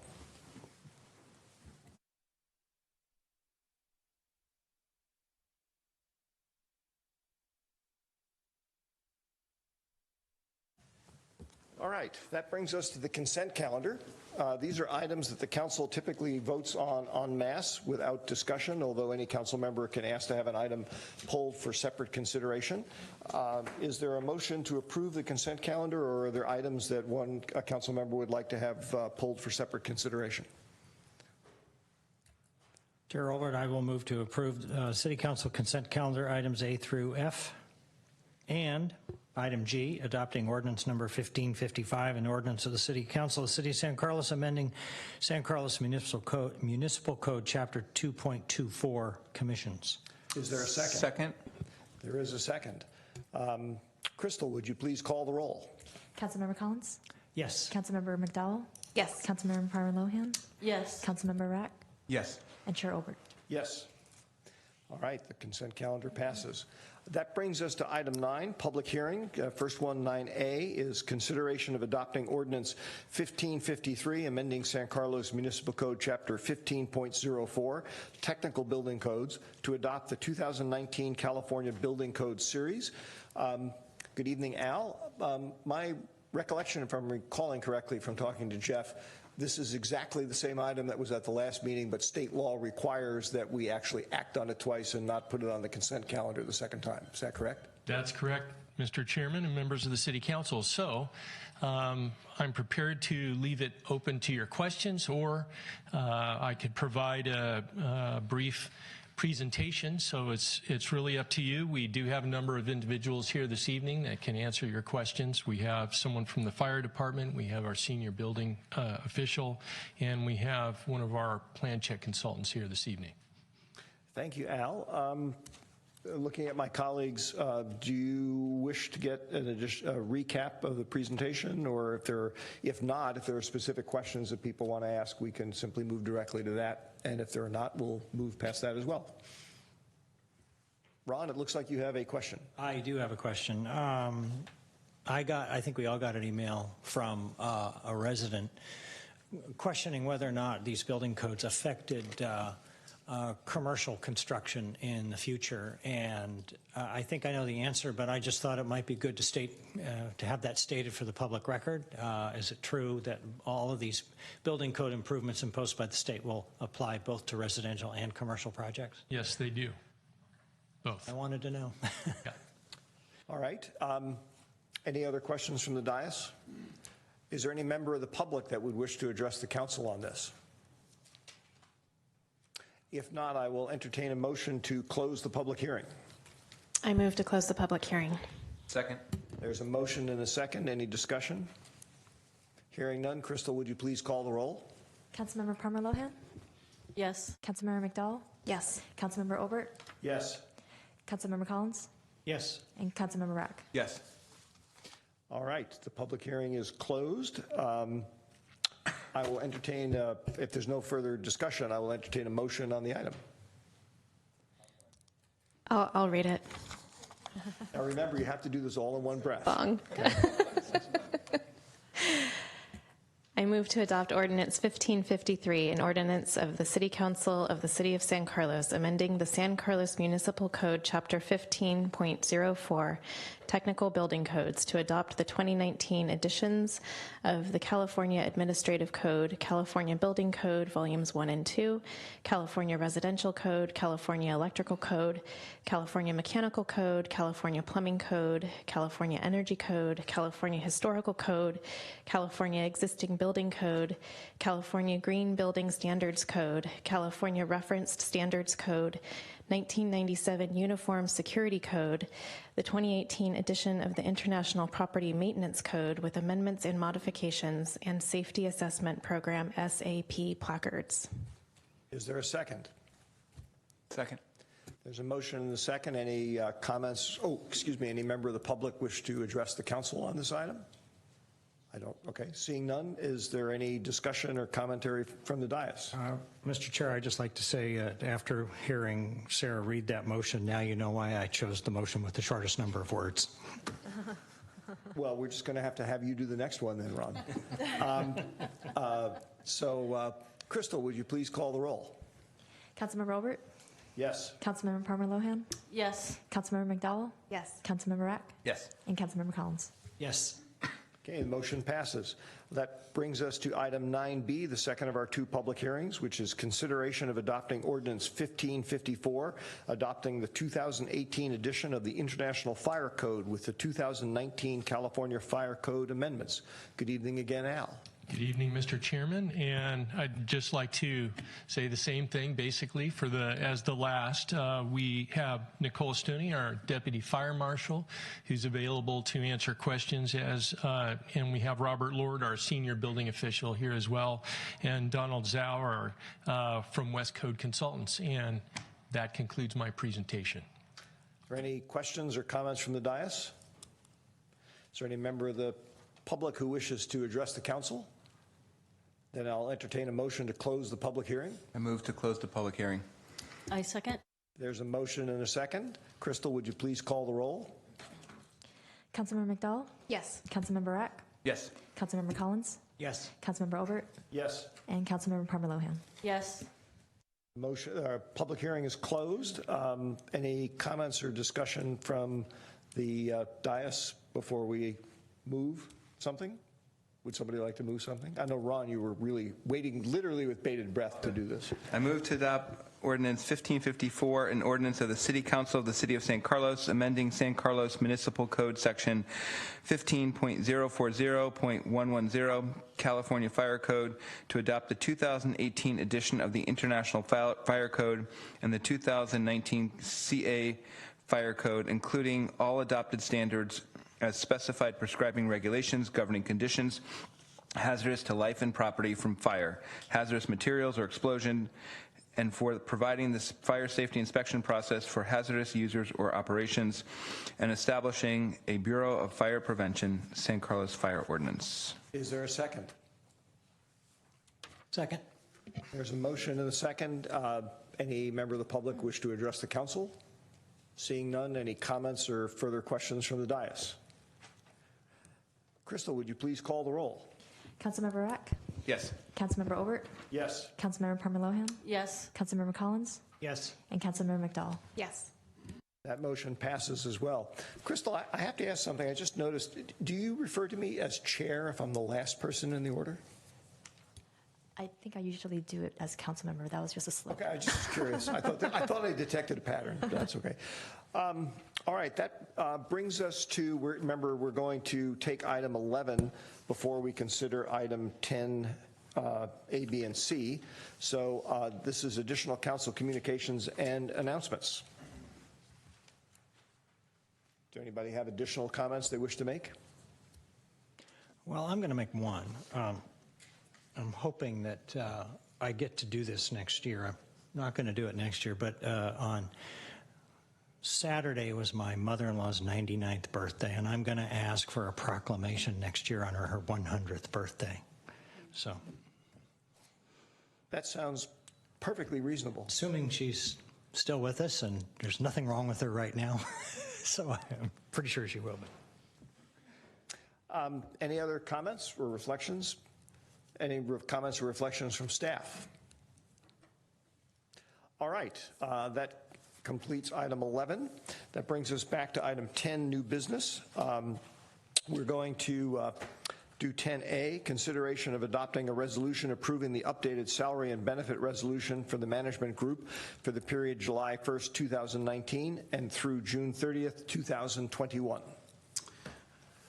Good evening, Mr. Chair, members of the City Council. Jeff Maltby, City Manager. As the Council's aware, they have been discussing compensation for a group of employees in the city referred to as the management group, which is a wide-ranging group of unrepresented employees who don't fit in one of our current unions. This group does not include the city manager or the city attorney, so we're not represented here, which is why I'm presenting on behalf of the staff here this evening in terms of these changes. In terms of the fiscal implications on what has been agreed to between the council and the groups, the total cost over the coming fiscal years will be $251,000 in compensation for the group in its entirety.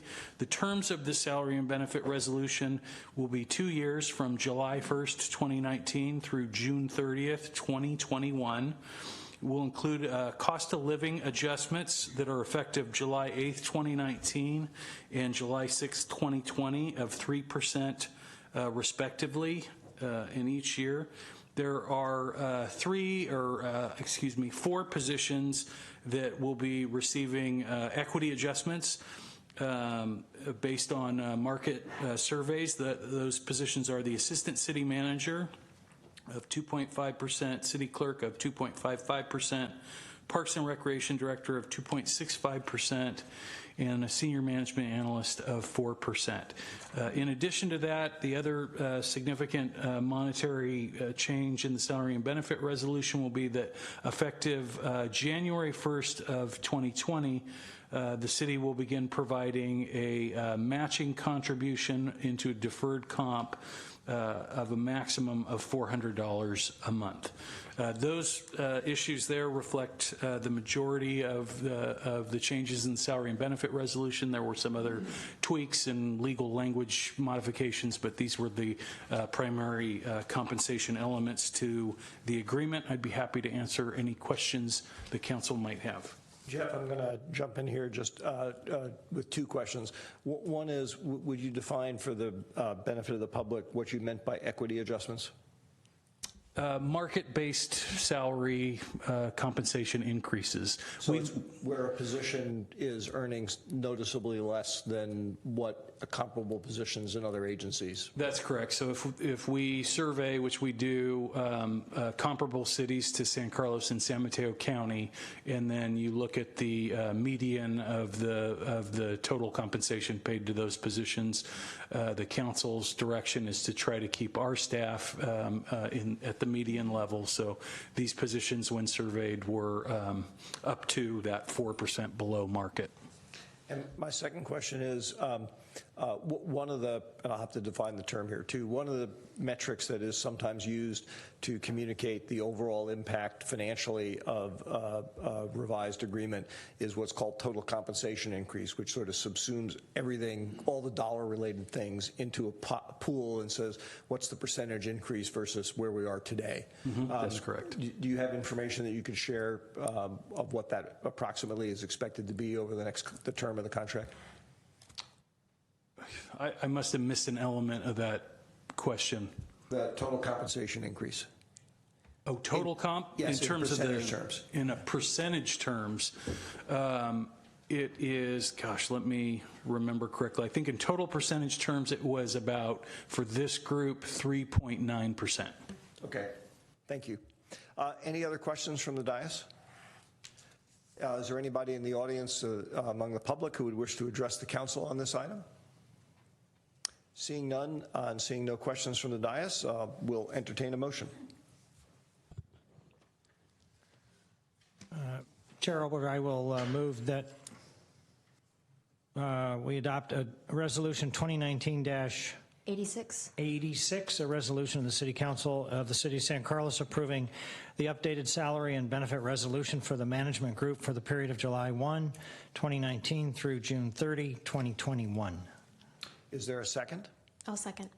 There's a motion and a second. Any further comment or discussion? Hearing none, Crystal, would you please call the roll? Councilmember Collins? Yes. Councilmember Palmer Lohan? Yes. Councilmember McDowell? Yes. Councilmember Olbert? Yes. And Councilmember Rack? Yes. I'll just make a comment here that will apply to, well, I'll repeat it briefly at the next one. I think it's great that we're able to recognize the efforts of our staff by granting these improvements. That's not always been the case in the city's history. We could not serve the public as well as we do without an incredibly hardworking and very talented city staff, and I think it's great that we're able to recognize it in some, fairly concrete fashion this way. The next item on the agenda is item 10B, consideration of adopting a resolution approving the updated salary and benefit resolution for the confidential group for the period July 1st, 2019 through June 30th, 2021. Thank you, Mr. Chair, members of the council. This is very similar to the last item we just discussed. This is for a group of employees referred to as confidential employees. These are mostly administrative support positions who are not eligible for representation in one of our units because they deal with the same type of confidential salary and job information that we need their support on in negotiating with our unions. So the law carves them out and makes them a special group.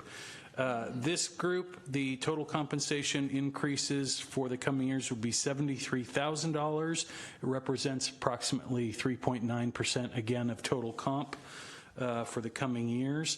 The key elements, the key economic elements of this agreement include the following things. It would be a 2-year term, July 1st, 2019 through June 30th, 2021, with cost of living adjustments effective July 8th, 2019 of 3.5% and July 6th, 2020 of 3.5%.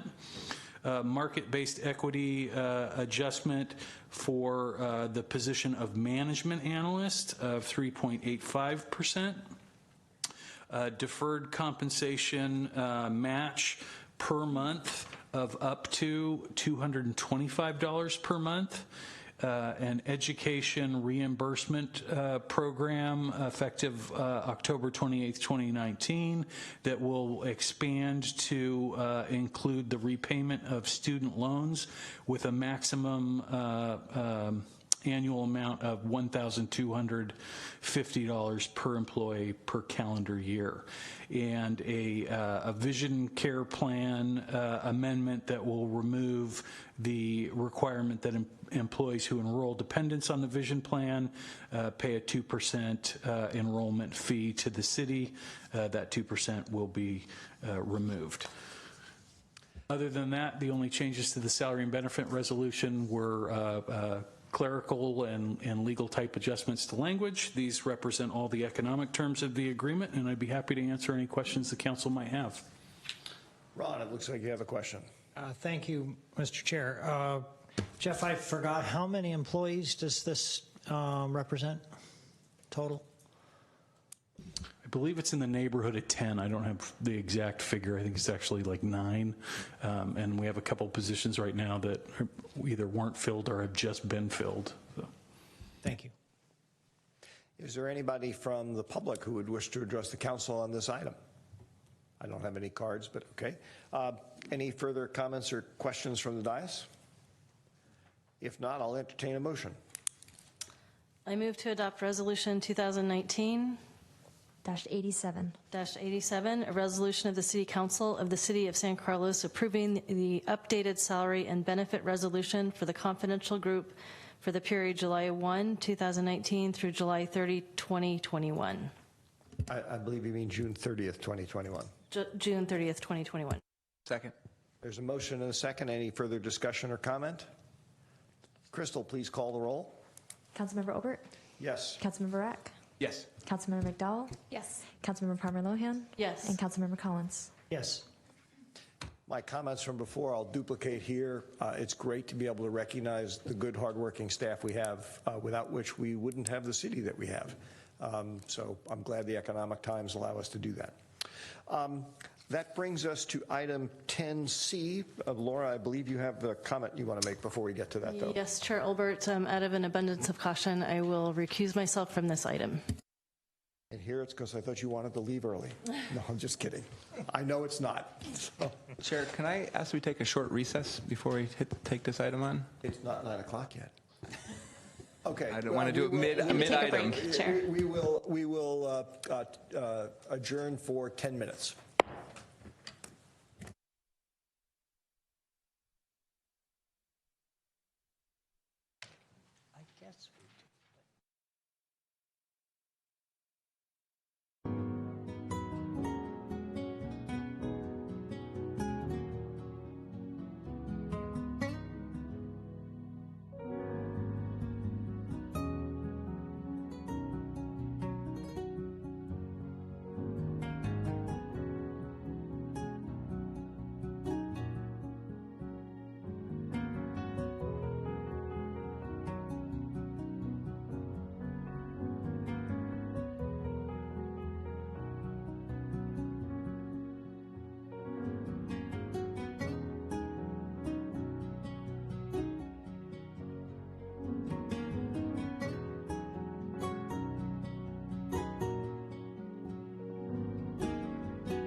minute early. No, actually, we're on time. The next item is item 10C, consideration of adopting a resolution authorizing the city manager to execute an endowment fund agreement with the San Carlos Community Foundation and authorizing the transfer of $2 million as an endowment to the San Carlos Community Foundation. Good evening, Nicole. Good evening. So, Nicole Scott, Senior Management Analyst in the City Manager's Office. Tonight, I'm here to discuss the endowment to the San Carlos Community Foundation.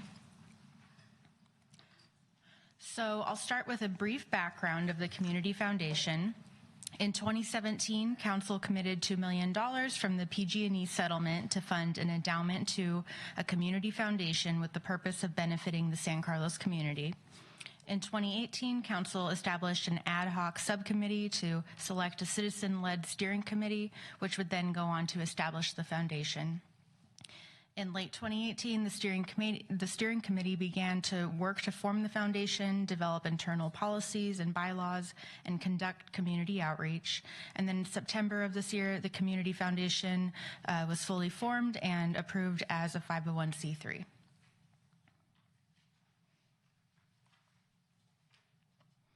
So tonight's request of council is to first review the conditions of the draft endowment fund agreement and provide comments and feedback.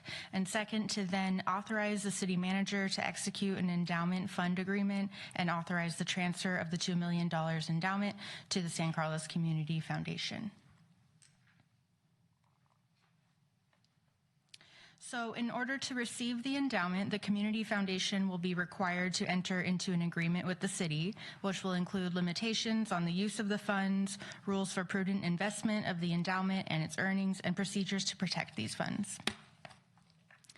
So we understand that the foundation has expressed concerns about certain aspects of the draft agreement and want council to be aware that staff has been in communication with the foundation and is working to address these concerns before the finalization of the agreement. And the foundation is also here tonight to speak to this. So I'll now be summarizing the conditions recommended by staff that are included in the draft endowment fund agreement.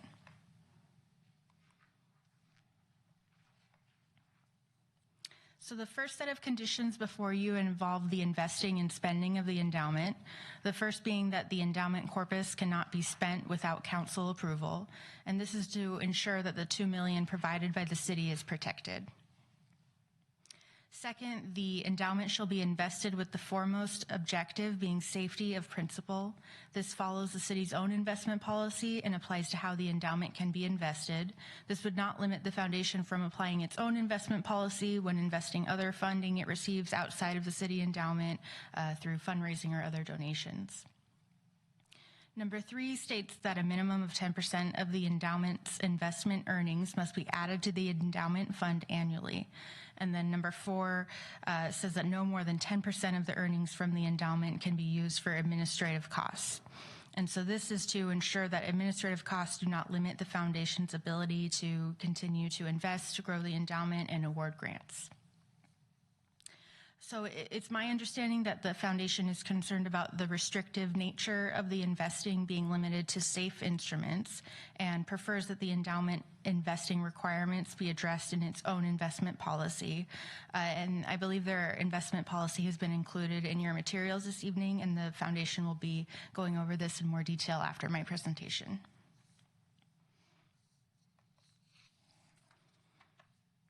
This next section refers to reporting requirements. In this condition, staff recommends that the foundation provide an annual report to the city to track activities and successes of the foundation and to watch for any issues that the city may help to address in a timely manner.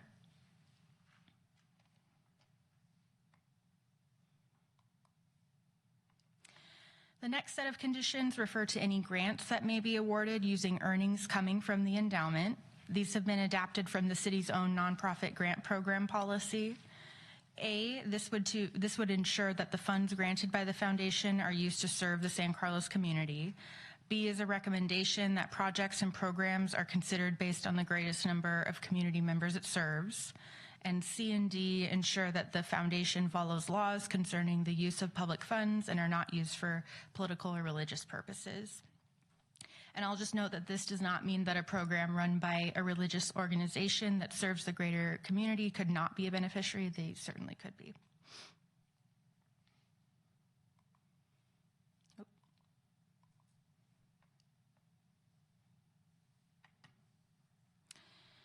To continue from my previous slide, E and F are requirements to ensure that the funds granted by the foundation are used in a non-political, non-discriminatory, and responsible manner.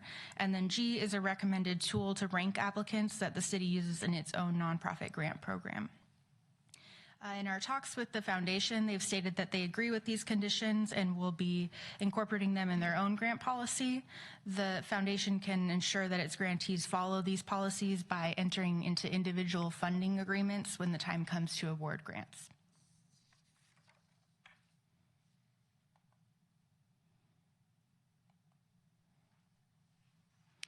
So this last condition involves the termination of the agreement. This is to protect the funds provided by the city in the event of various issues that could arise with the foundation, including failure to maintain its nonprofit status, violation of the terms of the agreement with the city, if the foundation ceases to exist, or it no longer serves the purpose for which the city gave the funds to the foundation. The foundation has noted that it would like this termination clause to be further explored concerning its liability for the activities of its grantees that may violate this agreement, and staff has no issue with fine-tuning this expectation of the clause. So with that, I'd like to turn it over to Jessica Yang, the Community Foundation President, and she'll be sharing the foundation's feedback. Thank you, Nicole. Welcome, Jessica. Honorable Mayor and City Council members, thank you so much for having us back. Really,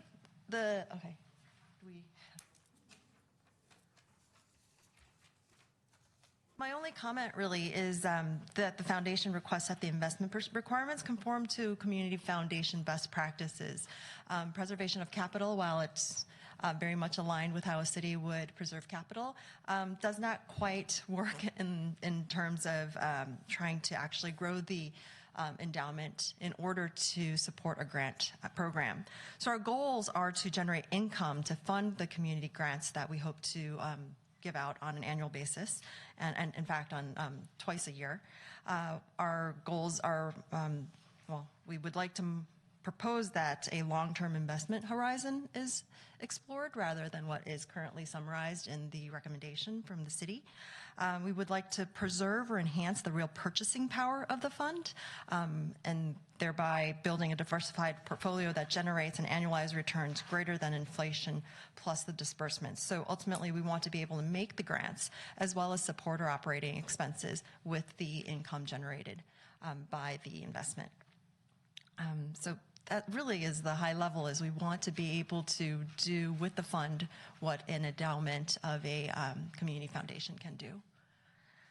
Ultimately, we have had great participation and communication with the city staff, and we look forward to partnering with them to reach a mutually agreed upon agreement by which we would be able to take this forth.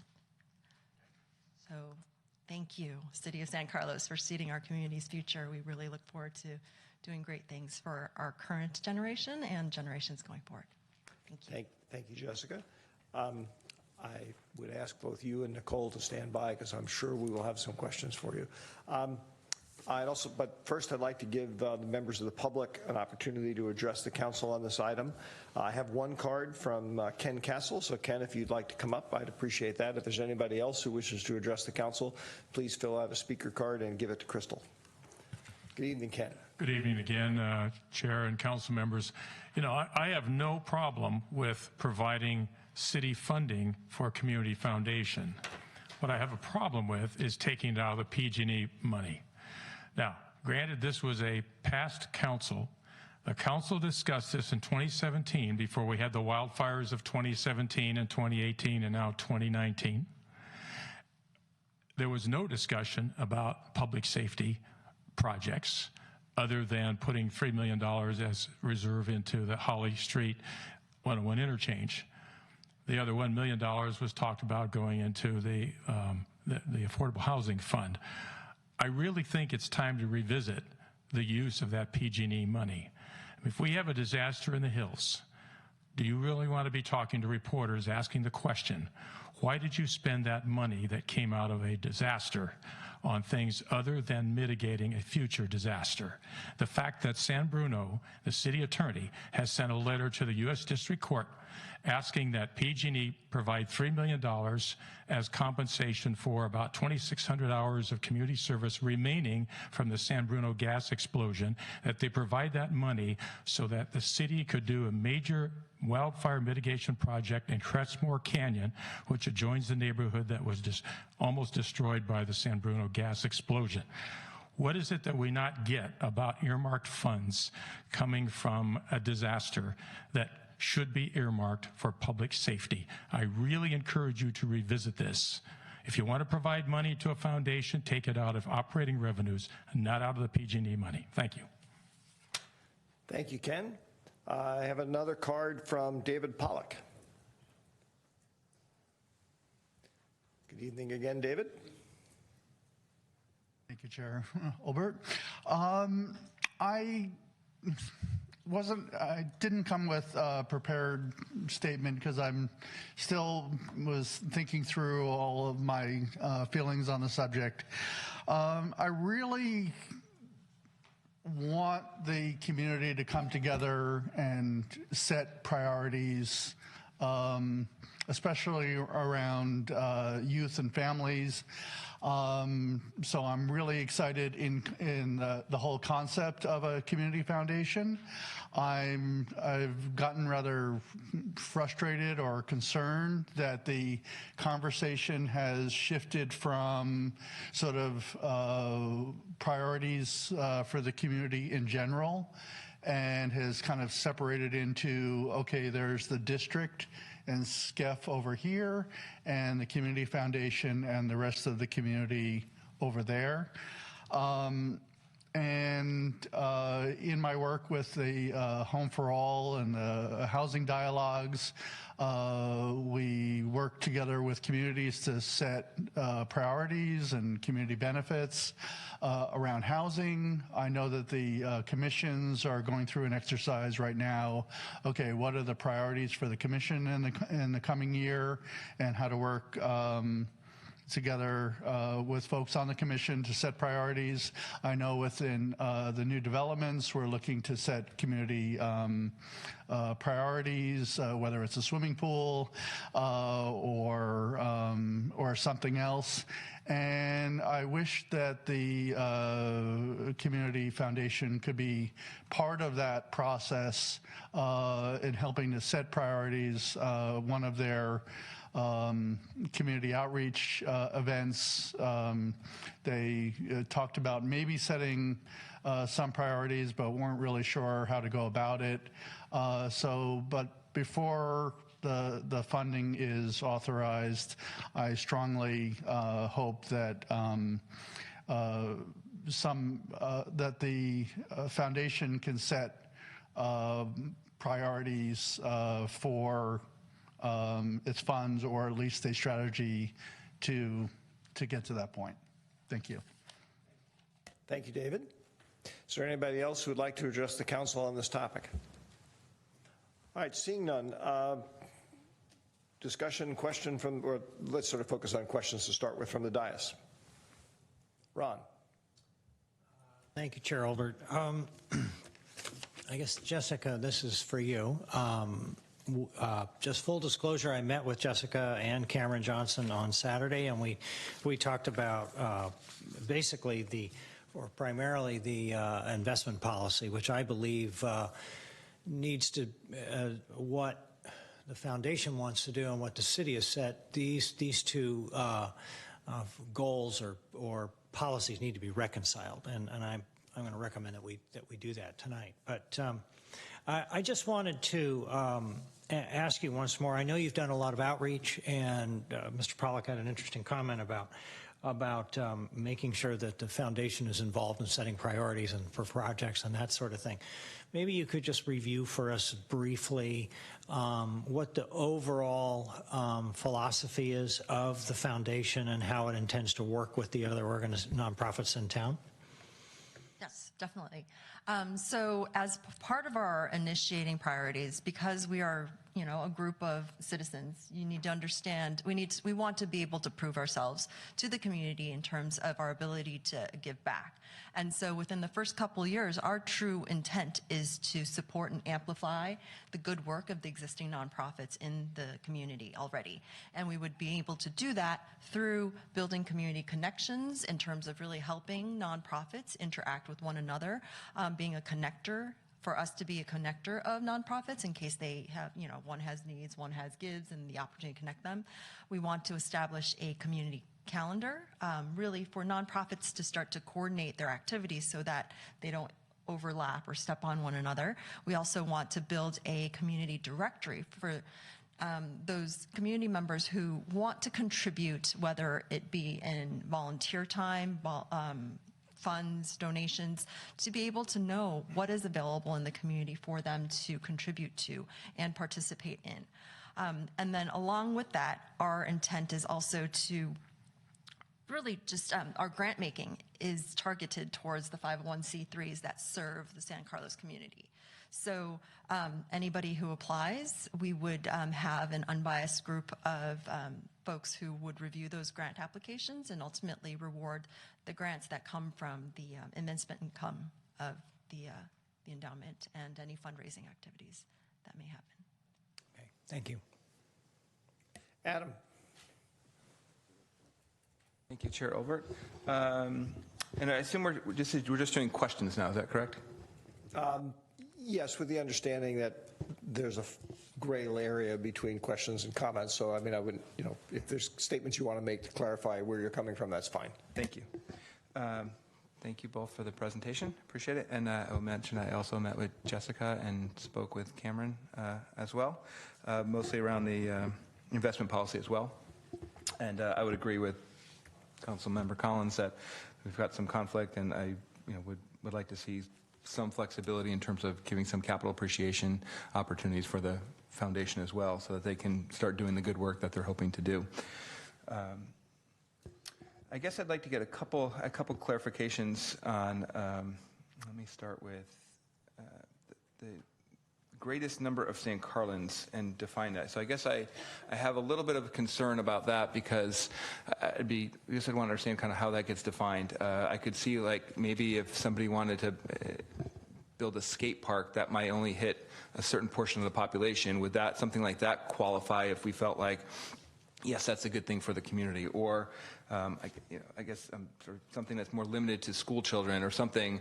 How do those things get rectified versus maybe expanding a park or doing something, or building some facilities at a park which might benefit everybody?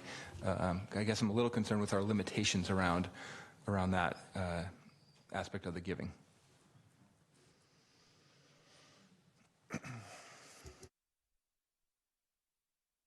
Yeah, so I believe you're referring to the second clause in the grant awarding section. Correct.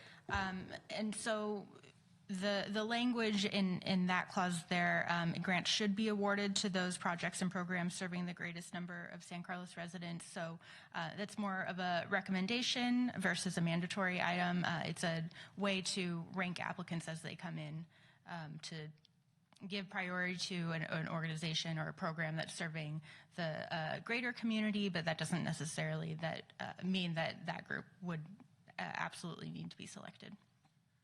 I guess where I appreciate you clarifying that. I guess where I'm a little concerned is I'm not sure if we're giving to nonprofits, how many of the nonprofits in our community actually serve this great number of individuals or the community. You may have the Friends of the Adult Community Center, you have the Park and Rec Commission, you have the Lions Club, or other things that are maybe doing smaller organ groups. I'm just not sure, are you limiting ourselves too much in terms of, by this recommendation, where we can, where the foundation can support the community? I would ask the foundation members if what's their reaction. Is that how they interpret the language? Do they feel like it's a restriction? I believe this is based really on our grant policy, so that's what we relied on in trying to create some criteria. But, you know, if the council wanted to amend that or change it or add language that simply said, you know, this criteria is meant to be taken collectively as a way to help you evaluate the grant proposals that came in, and we understand that, you know, one piece of criteria for one application may be more relevant than the others. And at the end of the day, there's a judgment, but you know, there's a spirit to this policy as opposed to a letter of the law. So I guess maybe I'll look at that again and see if potentially there's some. I don't know if there's a specific language in there or just a piece that's in here that maybe we can sort of clarify that a little bit. Right, and I think that's what I'm saying is if the council's interested in us adding that language in, then that's so that we can keep track of that. And if that's something where you'd like to see us just make that clarification so that folks understand it's not meant to be a contest between applications. That you know, I'm looking around the room. There's quite a few people in this room who I know have evaluated grant applications in their lives, and you know, it's not that cut and dry. So. I guess one of the questions I had was you mentioned at the end about the returning the endowment should things change, and you mentioned that there were some changes that the foundation was interested in. I guess I was unclear on that and what that was. Can you just sort of explain that to me again, or maybe Jessica can, or what those changes are, or what they're asking for? Yeah, so in our discussions, a concern was brought up when the foundation goes to award a grant that if then the grant recipient violates those terms, that it would affect our agreement with them. And so we wanted to further flesh out that language to make it clear that we're talking about the foundation's activities specifically. I see. So you're saying that if they gave to a 501c3 that then no longer became a 501c3, for example, how does that get affected? Where you're trying to clarify that we're talking about just the foundation itself. Got it. Okay, that's helpful. Can I ask two more quick questions? Okay, then I have one last comment. How do you envision sort of quantifying you talked about the giving grants to nonprofits. If we decided there was an effort by the community to build a swimming pool or do something larger, how does that fit into that box? Because there may not be a nonprofit that could go to necessarily.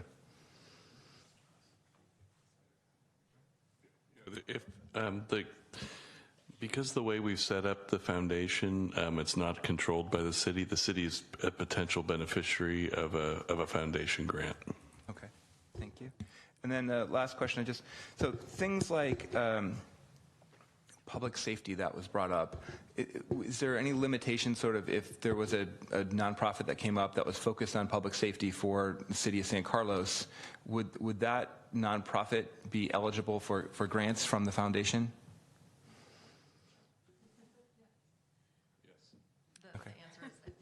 Any nonprofit serving the San Carlos community would be eligible to apply for a grant, and it would be evaluated with the same criteria that are going to be published in public, along with all the other applicants of that grant cycle. Great, thank you. And then just one quick comment, Chair, is I guess I looked at the San Bruno investment policy, and one piece that stuck out to me that they were getting also PG&E money, I wasn't sure was in there, that if we decide to make changes to the investment policy, that PG&E couldn't benefit from any investments that we did. And I'd like to just suggest that we include that in the criteria. Thank you, Adam. Sarah. Thank you, Chair. Adam, you and I are on the same wavelength. I'm going to start with questions, and then I have a few things that I'd like to pose to the council, which I think I'll save for after the question period. You can put them in as well. It's up to you. Well, it's a lot. Well, if I'll throw out a few, and then use your judgment, and because we'll definitely incorporate them when we have a broader discussion. Okay. So Jessica, my first question is just kind of a organizational question, and I just want to make sure that we as a council, but also members of the public watching tonight, we're all kind of on the same page of the pillars of the Community Foundation. And so in my mind, and please correct me if I'm wrong, there's what I see is kind of three pillars of the Community Foundation. One is the grant giving, which is a very big job. The second is being the connector, as you mentioned, with the calendar and resources. And then the third is the benefit of already having the foundation established so that when way down the line in the future, if and when there is a capital campaign to raise money for a park or a youth center, or we already have those, but a pool or something else big, that then you could step in and help run that capital campaign. Is that true? Am I kind of making the umbrella wide enough to encompass the idea, the vision? The intent is that the third piece specifically, we would be at that point staffed, well, maybe not staffed, but have this skill set to do fundraising at the large scale and be able to connect the other nonprofits in the community to ultimately drive a community-wide campaign so that we can ultimately together work towards contributing to the capital campaign. Okay, great, thank you. My second question, and this kind of builds on what Adam said, this is about Exhibit B, the summary of the agreement of conditions for our consideration tonight. And there were three areas that the foundation wanted to discuss separately with staff. And I just want to make sure that I'm clear. So the third one, I think you just covered with Adam, which was kind of the clawing back of the money, and if the nonprofits that you give money to, if they make you liable. And it sounds like we're on the same page, that will not make you liable, or the foundation liable. The other two issues are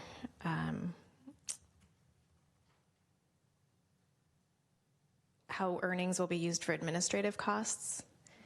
And the foundation wants to have those terms mutually agreed upon with city staff. Can you give me a little detail on that, please? The way that it's currently written is it's a percentage of earnings, especially as we're going into our first year. We have no idea what the earnings will be. So our proposal is that maybe we alter the language to be a percent of the assets managed. That way we'll at least know how we can build a budget and move forward, because our intent is not to do actually any fundraising early based upon commitment to some of the nonprofits in the community that are a little concerned about that. So we had spoken to those other nonprofits and said we will do a slow roll on the fundraising. So it was specifically the terminology around percent of earnings that we were concerned about, especially in our first year. Okay. And then the other issue that you wanted to carve out to discuss with staff was the grant policy. Is there a reason why that needs to be tabled and discussed separately? I actually don't think that we really need to necessarily discuss. I think we've covered it as part of the discussion today. I was being a more like, tech person, and, when you write code, you usually write reusable code in one place so you don't have to continually modify it. So the fact that we were going to write that grant policy, and we're probably going to be even more stringent on our grant policies than what the city has in place, I was just recommending that we put it all in our grant policy that the city can review and, and comment on an annual basis. But we are completely comfortable with how the grant details are written, other than what we just discussed just now. So we're happy to accept that and just add the additional conditions in our grant policy referencing this one. Okay, great. I'll ask one more question and then I'll yield my time. This has to do with the name, and I know that we've gone around and around and we've talked about it, and Mark and Ron brought it up at our last meeting. Are you open to being known as the Community Foundation of San Carlos with the wording that way? And when will you start using it if you're open to that? We are definitely open to that. We are open to others' recommendations and suggestions as well. We did also say that we were going to work with the San Carlos Education Foundation to sort of finalize and lock that down. We put a couple proposals together to share, to actually chew on as part of our next Community Foundation board meeting coming up. And so we have a couple proposals that were put, including things like adopting the San Carlos Together name into our foundation name, or simply the Community Foundation of San Carlos. We can start using that immediately, as that is our doing business as name, which we can, as board, take a vote on at our next meeting and move forward. Okay, that's great. I think just the SCCF continues to. And we had committed to never use that acronym if we were to use that name, but I think we're very open to changing our public-facing name. Okay, great. Thank you. So my first set of questions, I think, Nicole, are probably for you. When we look at the slide you had put up, endowment investing and spending, and there were 4 items there. I don't know if, Crystal, if we can bring that back up. That's a different presentation, but I should say I know you can bring it back up, because I wasn't sure. I think it's back up. Keep going. There we go. Thank you. Number 5.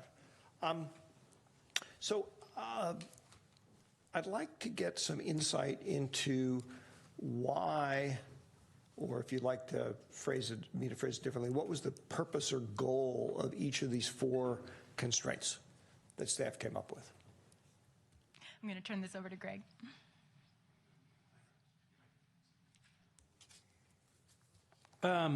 So these conditions are really based on sort of our worldview of finance and money management, and you know, I just want to put that out there and admit to that up front. You know, we're not a foundation. We don't operate like a foundation. We're a government entity. So as we put this together, we looked to our own financial policies in terms of developing recommendations to bring this forward. And this is sort of what we came up with in terms of what we felt like was important. And it was also based on some different commentary that we had from this council and the prior council as this was talked about, in terms of there was a lot of discussion that we could go back to about wanting to make sure that the $2 million was protected, wasn't somehow lost, and also wasn't spent or given away. And so that was reflected here. The 10%, really, we just felt like 10% seemed like a reasonable number to try to grow the endowment over time. And 10%, I know, for most nonprofits is a target amount in terms of what you would have in terms of overhead. But having had the opportunity to talk with foundation members, I think it would also be reasonable if we could either understand what the dollar amount was they were looking for, particularly the first couple years in terms of administrative overhead, that would be helpful, or to simply say that, you know, the 10% maybe doesn't apply the first 24 months. That would be, you know, that would be fine too. Limited time, understanding that they have startup costs and they're going to have more administrative overhead, and they're not going to be bringing in a lot of money. So that's really the thought process that goes into the development of those particular items. I think probably the first 2 are really more based on municipal finance and our own policies, and you know, the others are really, I think, sort of what we see as best practices out there in terms of nonprofits and administrative overhead and that sort of thing. All right, that's helpful. Next question actually is for Jessica. Although it spins off of slide 6, if you could pop that up, Crystal. The reporting to the city. I'd just be interested in, and this may be part of your plan and bylaws already, I almost feel like I'd like to see something that the foundation is committed to making its records open to the public, you know, almost like as if you were a public agency. If you could talk to me a little bit about that, like what you're thinking. Have you guys discussed that? Is you're like, Mark, yes, that's what we're planning on doing? Well, more or less, that's what we were planning on doing. All of our board meetings will be public. Our agenda is going to be posted pre-meeting. People can attend our meetings.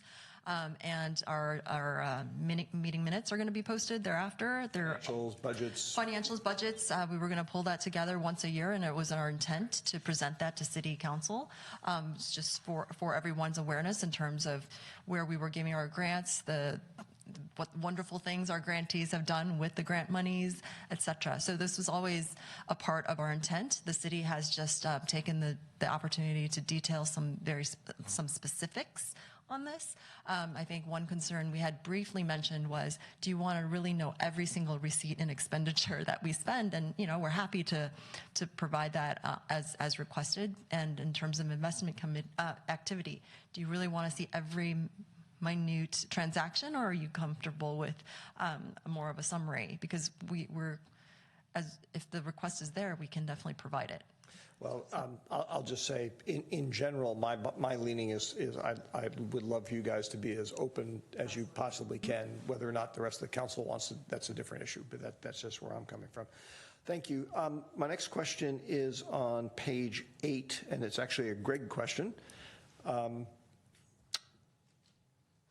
that's item F, 7F, which I view, broadly speaking, as the non-discriminatory language. The question I have is this sufficiently broad to match the federal protections? I think it is, but I'm not sure. Well, that's what it's intended to do. So it's intended to cover discrimination. I mean, that's something. There's probably such a big body of law that it would be hard to describe each and every act that applies in this situation, but it was intended to cover that. Okay. And state and federal law. State and federal law. I mean, I suppose the language could specifically refer to state and federal law without citing all of it, right? We could add that reference certainly to the agreement. That would be belt and suspenders, but it probably made me feel a little better. Already be a general provision elsewhere. I think that's in the agreement also, to comply with all laws, but I'll make sure of that. And then page 9, I believe this is probably a Jeff and in part a Greg question. The Jeff portion of this is, I'd like to understand once again what the goal or purpose was here. I think it was to clarify that in the event that, you know, there was really some significant change with the foundation, it was defunct, they didn't have a board anymore, they weren't, you know, active, or, you know, embezzlement had occurred or some criminal activity had occurred, these types of things, then we would be able to claw back the available principal of the endowment away from the foundation and return it to the city coffers. Okay. The Greg question, actually, I'd like Greg's input, but I'd also appreciate Jessica's perspective on this too. It has to do with 6D. When I read 6D initially, I think I understood the goal behind it, but it struck me as very broad language, and if I were on the foundation board, I'd be scared to death doing almost any award of any grant because it might tripwire something that would blow up the entire foundation. And so I'm wrestling with that. I'm trying to understand. I mean, I think it is definitely a catch-all term. It's because we can't predict every particular circumstance that might come up, but I think it's intended to cover what Jeff is determining, or a general change in law that dealing with foundations that makes the whole purpose of the grant unnecessary or not legal anymore. And I find that that's probably not very likely, but it helps to have these types of clauses to address circumstances that we can't really foresee exactly. Jessica, I think I saw you nodding your head as I was making those comments. Yes, and in fact, 6D was something that we wanted to work with the city staff on to make mutually agreeable, because it was definitely something that made us concerned. Okay, thank you. Ron, I see you have your light on. Before I hand the mic over to you, since other folks have made some comments, I'm going to make a couple of comments of my own. And we will get back to a fuller discussion. As I listen to the questions that have been asked, not all, I mean, both mine and others, I would like to point out that I think part of what we're wrestling with here is to what extent the city wishes to still be involved in how the $2 million gets used. Because remember, and this goes back to the prior council when we were first talking about this, there's nothing that says the council couldn't encourage the creation of community foundation, not give it the $2 million and basically say, please come to us with a budget that you want to do each year for fundraising and with ideas for donations, and we'll hold on to the money and earmark it, and we'll vote on it each year. Okay, that one's good, that one's not good. One of the trade-offs involved with that is that keeps the council and the city intimately involved in all those things, and it doesn't create a separate community presence. And people feel differently about that. For me, that's a big deal. That's a big part of why I want the foundation to exist and succeed, is I want it to be an independent entity separate from the city. But I just would point out for my colleagues, that's something we're going to have to wrestle with, which is okay, we're talking, I almost feel like we're talking about making a grant of $2 million, but we don't want to quite let go of the money, okay? And if we don't, maybe we shouldn't do that. Or if we are willing to do it, maybe we should not have quite so many constraints on it, as is sort of implicit in here. The other comment that I want to make is a little bit more procedural in nature, and this is not a criticism of anything. I met with Jessica and I don't remember the other gentleman's name. What? Brian. Thank you, Brian. Several times in the last few weeks, and had asked them a question of, is there a shot clock where we need to decide this tonight?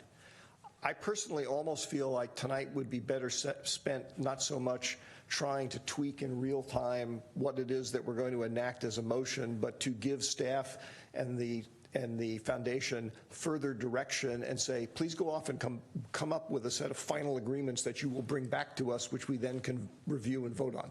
Because I think otherwise we're going to run into, well, do this, tweak this, do that, and people will get lost on what we're doing. So that's a procedural comment, but I would like my colleagues to think about that. Ron. Thank you, Mark. So I just one quick question for Jeff. I have Jeff/Greg because I'm not really sure who's going to answer it.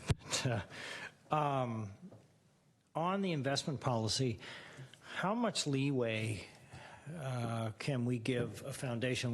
We're expecting this corpus to be preserved, and how much leeway can we legally give them in terms of how they invest the money?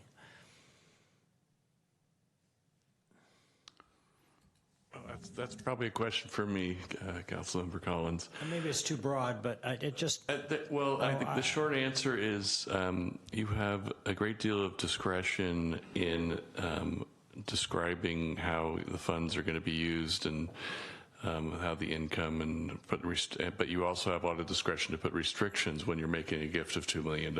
So the intent that we were trying to cover in some of the limitations was to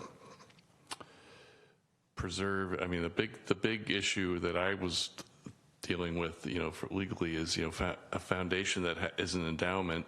The corpus is supposed to be preserved. That's the main goal. That's the whole reason that you set up such a thing. So we were trying to put in provisions that would ensure that would happen. So the 10% of earnings rolling back into the foundation was to sort of deal with an inflation factor, that they would continue to grow, and it would be less risk over time. And there would be more money available from income being generated over the long haul, because I look at this as a 100+ year time frame when you're looking at something like this. The limit on administrative expenses, I think, is maybe where your question is headed, because at the beginning, there's not going to be a lot of income, so therefore they won't have a lot of money for administrative expenses. So that's where I think Jeff was suggesting. And there was some discussion about creating some relief at the early stages from that 10% administrative expense limitation. And the idea behind that was to allow for 80% to be for grants. So 10% rolls back in, 10% for administration, 80% for grants on a twice-a-year basis. So that was the thinking of that, but you do have discretion to change those things around to create some relief early on, if that's what you want, to provide more money for administrative expenses or make a different compromise on those amounts. But I think in the long haul, when we have when this foundation hopefully grows, the 10% limitation becomes, I think, more important for preserving. If I could add just a little bit to that, a lot of these restrictions and guidelines really are not, they're not legal requirements that the council has to do. They're simply sort of a reflection of the conversations and discussions that the council has had on this over time, and what the priorities and the importance and protections that the council felt like would be important in terms of how we understood them tried to be reflected here. This item is actually designed so that you don't have to wordsmith it tonight. Really, you're authorizing the direction for the staff to go finalize the agreement with the foundation on, obviously it's going to have to be an agreement that they're okay with, or they don't have to agree to it. And then we'd be back here talking to you. So I think getting your feedback in sort of what that policy goal and direction is from the council is what we're looking for tonight.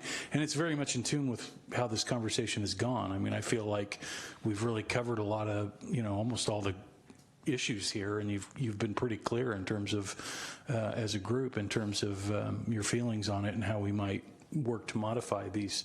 And I think they're pretty easily modified, and terms between the foundation board members and the staff to be able to work out and finalize. I concur with Mark in that we want to give you general direction, but just my 2 cents is that having had a somewhat of a experience in investment advisory in one of my prior lives, I'm wondering if part of what's built into this can actually allow for what I would, for lack of a better term, sort of a graduated risk tolerance, so that we want to make sure that this thing gets off the ground, and then maybe a more flexible investment policy as it matures, because one of the things I want to see is I want to see more money coming in, and I would like to see it come in early, so that original $2 million is preserved. But I'm hoping that that'll come out of it. And then I had a couple other comments and questions for Jessica. And I know this has been raised before. I just want to sort of reiterate it. It was brought up in emails, brought up in comments, and that is this, and we talked about this on Friday, candidly. You know this. I realize I asked, shouldn't there be a pledge by the board members to each contribute contributions to this organization? And the fair response was that you don't want to preclude people who might have a wealth of life experience and put in careers and lives here, but may not have the personal capital to contribute. You don't want to exclude them.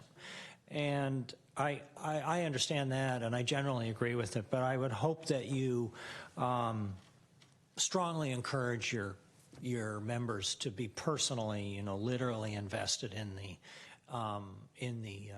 campaign, so that the public is going to see that, and they're going to.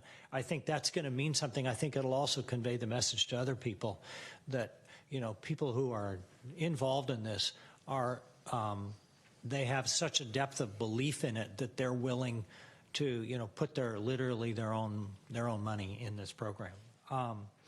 And then another thing that was brought up, and I don't remember if we discussed it before, but I believe there was a comment about, or the suggestion about creating a subcommittee that would focus on fundraising. And you correct me if I misheard this, but I think the response was that everyone was going to be involved in fundraising from the beginning. Do I remember that correctly, or was there going to be a general focus on something else before you started that?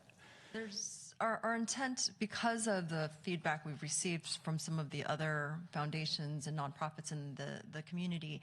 The concern was that we would be a powerful force in fundraising, and they really wanted us to do a slow roll on it, to really.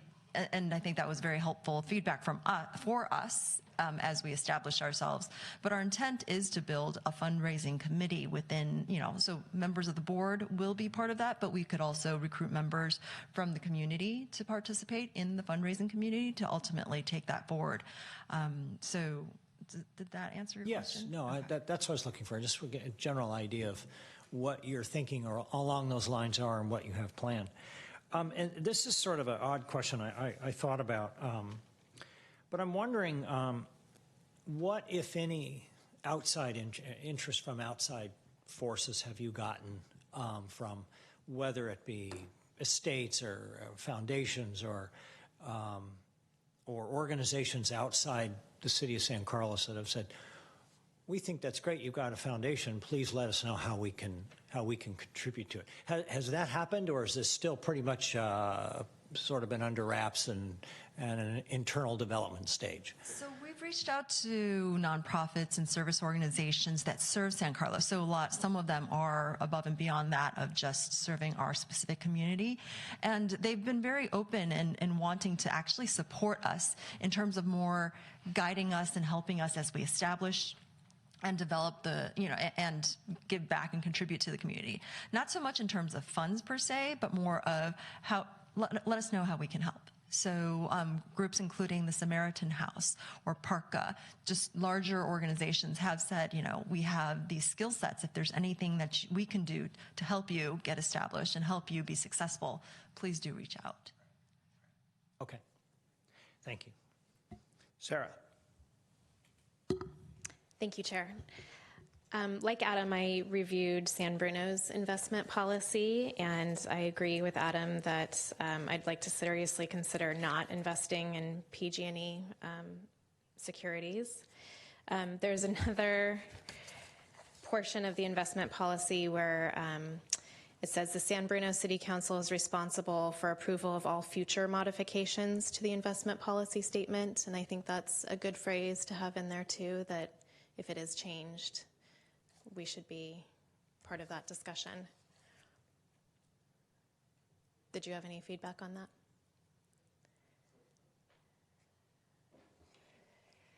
Members of our entire investment committee are present. Yes, thank you. Hi, Brian. And I want to say I met with Jessica and Brian as well, so it was a good meeting. Thank you. Brian, if I could ask you to identify yourself too for the benefit. Brian Best on the investment committee. And the one thing that I would highlight on that, kind of normal best practices from what we've seen for investment policies are to be updated every year. That they're living documents, and many documents that I think will be our own internal policies will get regular updates to them each year. So as you ask for things like that, just be prepared that we would probably be in front of you each year asking for little changes if that's what you would like to see. Thank you. So it's my understanding, though, that you would be coming back to us every year to give us an annual report anyway, right? So could that be, that would be part of that process? Yeah. Okay, great.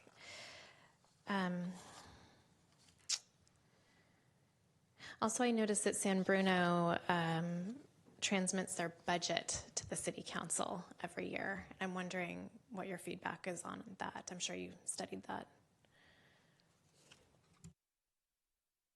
So I'm not sure if we had shared this during a previous presentation, but San Bruno, their community foundation was founded in a way such that the City Council was still very, very much involved, and therefore so their community foundation has to work under the Brown Act. And so that's why the San Bruno Community Foundation and the San Bruno City Council, let me step back.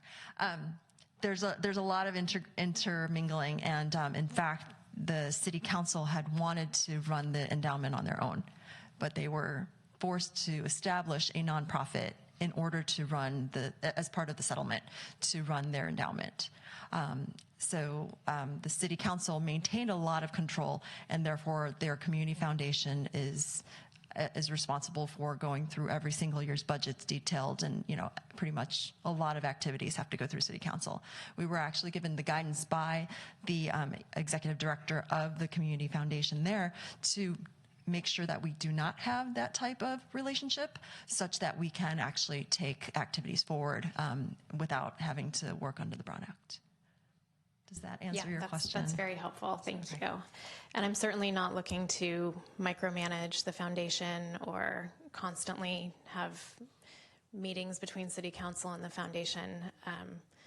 I just do feel kind of personally responsible for the $2 million because it's public money. So I'm still trying to think of ways that we are accountable and that the foundation is accountable to the public. So I like all the ideas tonight about transparency and posting the minutes online and having the board meetings open. And I have full faith in you guys that you will do a great job. I am kind of thinking, though, down the line when I'm not up here anymore and maybe you guys have moved on, and if something goes sideways in the foundation, which I hope it doesn't, are there other triggers that we need to make sure that we are guardians of that $2 million? And I don't know if there's language about having oversight of board member appointments or more frequent reporting, or if expenditures over a certain amount, you know, if all of a sudden there's a $100,000 expenditure, if that has to be approved by the city manager. I'm just looking for if my colleagues want to chime in on any ideas there. I guess, if I may. Let the chair go first. Thank you. I think these are all good and interesting questions and discussion items. But, you know, again, that's why, for me at least, I was trying to say before, I think one of the first and foremost issues that the council is going to have to address is how much do we want to retain control over what's happening? To use a silly example, every time we let a contract up here to, you know, rebuild the Holly 101 interchange, it involves tens of millions of dollars of public money. And we, you know, Greg makes sure there's all sorts of provisions in there to protect our interests, but there are still things that can happen that the contractor does something that, you know, people would go, well, why'd you allow them to do that? The reality is when you have, in that sense, kind of an arm's length transaction, if you have an arm's length transaction, at some point you are betting on the other organization. You're vetting them ahead of time, but you are betting on the other organization. Now, another approach is to say, you know, the other extreme, as I said, is that we retain the money, and we have a group of volunteers who come forward every year and say, here's where we think the money ought to be spent, and we decide whether or not that's a reasonable thing to do. And, you know, I have my own position on that, but I think that's a very critical, fundamental issue that the council has to decide where it wants to come down on, because otherwise I don't think you can answer the other questions. One specific question I had related to San Bruno is I thought Jim Ruane, who is the former mayor there, and I may have gotten this completely wrong, I thought he said that their arrangement between the city council and their foundation was that when grants were made, at least out of the endowment, the endowment portion, that those came back to the council under a particular kind of action. The council could reject things. They couldn't say, well, we think you should do X instead of Y, but they could sort of look at the list and say, okay, we like 1 through 8, but that 9th organization, we don't really want to see money from the endowment used for that. That is another kind of nuanced way of maintaining a role and trying to influence what happens. So two-part question. Am I remembering what Jim told me correctly or incorrectly? And if I am, what's your reaction to that? Unfortunately, I don't think I have that. Okay. I don't have an answer for you because we didn't get into that level of granularity in terms of how the city and their foundation worked. However, we do have a member of our community foundation's grant on the grant team that's actually participating in the San Bruno grant program, grant sort of review and award program this year. And I hope that she will be sharing with us how they go about it and incorporating that into our process and policies going forward. And I believe that something along those lines is accurate.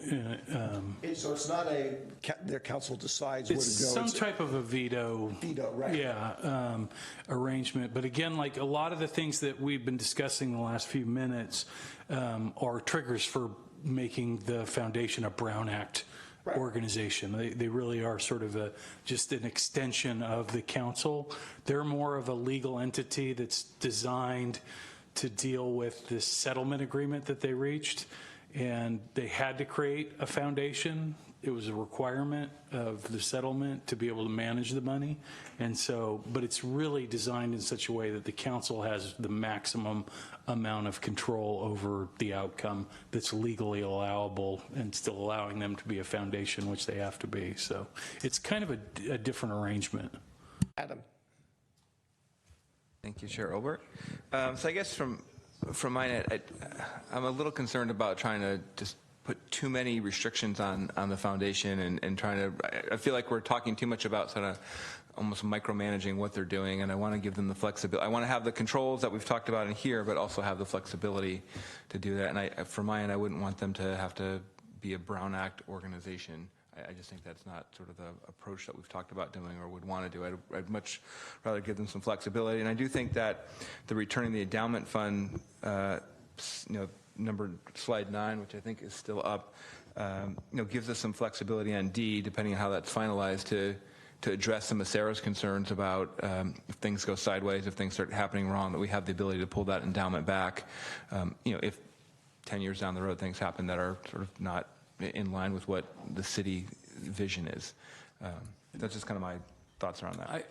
I'd add one thought for the council too, in terms of sort of a comfort level, because I certainly understand that, this city's never created a $2 million endowment to a foundation. So this is a unique moment, and this is why we've taken our time and we've gone through a very thoughtful process, and we've included the public and we've had a lot of discussions. But in terms of when we're talking about worst case scenarios and we can't obviously anticipate all those things, but if and when those things show up, there will still be a city council sitting here, and there will still be a city staff sitting here, and it won't be a fair disagreement between the city and the foundation if we feel that there's been some legal or ethical violation that's taken place. And I'm certain that this council, this staff, and our successors one day will very much feel the same way, and utilize the resources that we have to ensure that any organization in our community is operating legally, ethically, and morally within the scope of our community. So that's something too that hopefully it almost goes back to where this money came from. It came from that very spirit of holding a much larger organization accountable to this community. And I think that that's not something that we came up with. I think it's something that this community has been part of this community for a long time, and I think that spirit will continue. Ron. Sorry. I just, something you said about that example of San Bruno and the council having sort of a veto power. And my question, though, was that if we're going to be a beneficiary, potentially, would that not then preclude us having that kind of decision-making authority? I mean, it sounds maybe like San Bruno is a different arrangement. I think what you're getting at is it might be an appearance of a conflict if a future council started vetoing all expenditures, but except for one expenditure that was the favored one. I mean, I think that's what you're getting at. Yes. And I don't know if that would be a legal conflict, because San Bruno's foundation actually does. I mean, there were several projects that were community projects, so I'm not sure that's is fatal to it, but it might raise an appearance issue. And it certainly, as other people have said, might trigger a requirement to make them follow the Brown Act. Just to be clear, I was not proposing that because I want to do that. I was proposing it because, once again, I think one of the, and this has happened every time that this council and the prior council has had these discussions, is we have to decide how much we're letting go. Okay, and we haven't done that yet, and that's clear from the discussion, and that's fine. That's one of the things we have to decide. I would like to turn our attention to trying to move forward to maximize value tonight to give as clear a set of guidance to staff and to the foundation so that they can have a chance of drafting something and bringing back to us for action without too much more iteration.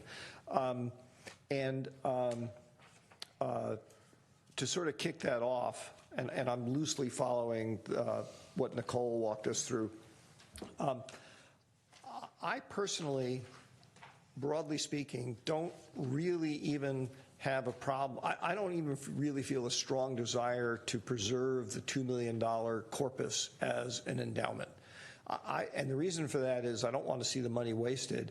I want to see the money used to improve the quality of life in San Carlos, and if over the long haul. And if the best way to do that is to preserve it, fine. If the best way to do that is to spend it, not quickly, but spend it and then get a lot of other people to come in and put more money into it so it grows and the whole ability to make the quality of life better gets bigger, I'm fine with that too. So for me, the issue of preserving the corpus is sort of a second order issue. It's not something that I get too excited about one way or another. Safety of principle stuff, I think Jeff was sort of touching on this before. I think that's exactly the correct thing in general for a public agency to do, although as my wife runs the money in our family, so I just watch what she does. But I think I can make an argument that even for the city of San Carlos, we're actually too conservative because we have money that's sitting out there that's not going to be spent for so long that investment analysts would tell you you really should be investing it in something that has a higher return and a higher risk.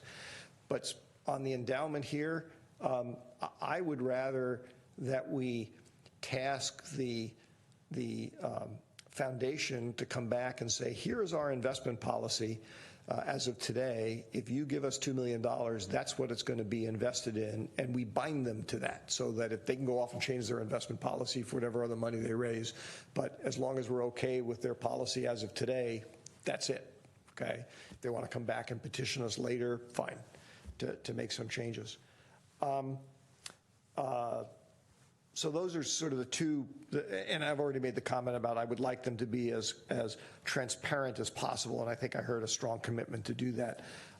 Those are probably the two biggest things for me. I have a number of other concerns about some of or ideas about some of the issues that are less important to me, but I'd like to hear what other people have to say. Can I ask a question just on your investment policy statement? Were you speaking just sort of more broadly, or you want some more granular, a more granular investment policy saying they went to get a money manager, here's what we're going to invest in, here's the mutual funds kind of, or whatever it may be, or are you saying more broadly they're going to invest in this is their long-term investment policy? If I understand your question correctly, I think it's the latter. What I'm used to in an investment policy is sometimes they get into sort of classes of investments like thou shalt not invest more than 10% in commercial paper of blah, blah, blah. But what I really want is I want to see something from the foundation that says this is our investment policy as of today if you give us the $2 million. And if I find that acceptable, if enough of us find it acceptable, then we go forward with it. And they basically have committed to only apply that policy, or to apply that policy to the $2 million unless and until they come back to us and say, hey, we'd like to change it. And they can go off and do whatever they like with whatever other money they raise. Sure. But for us, we know what we got into, okay? But they wrote it, okay? They wrote it. We said that's acceptable. Can I add subject to annual review? What would that mean? Well, it would mean that, they would make a report to us and they would tell us how they feel that investment policy philosophy is working. In other words, if they're proposing to make changes to it, I think I'd like to hear about that. Oh, yeah, sorry. Yes. I'd like us to know what we get into, and if they wish to change how they want to invest the money, they come back to us either annually or whenever and say, there's just been a major recession. We would like to change our policy. Well, it's built in, an annual report is built in anyway. Right. Okay. Whether it's annual or, yes, I'd be fine with that. Okay. Yeah, I'd be okay with that. Mark, can I ask a clarifying question? Does that mean that the foundation would then have to go out right now and get their investment manager and be advised on that grouping of funds, or however you would want to see it. I feel like, would that cause a substantial delay in getting the endowment out to them? Well, I would hope not, because that's not my goal. Okay.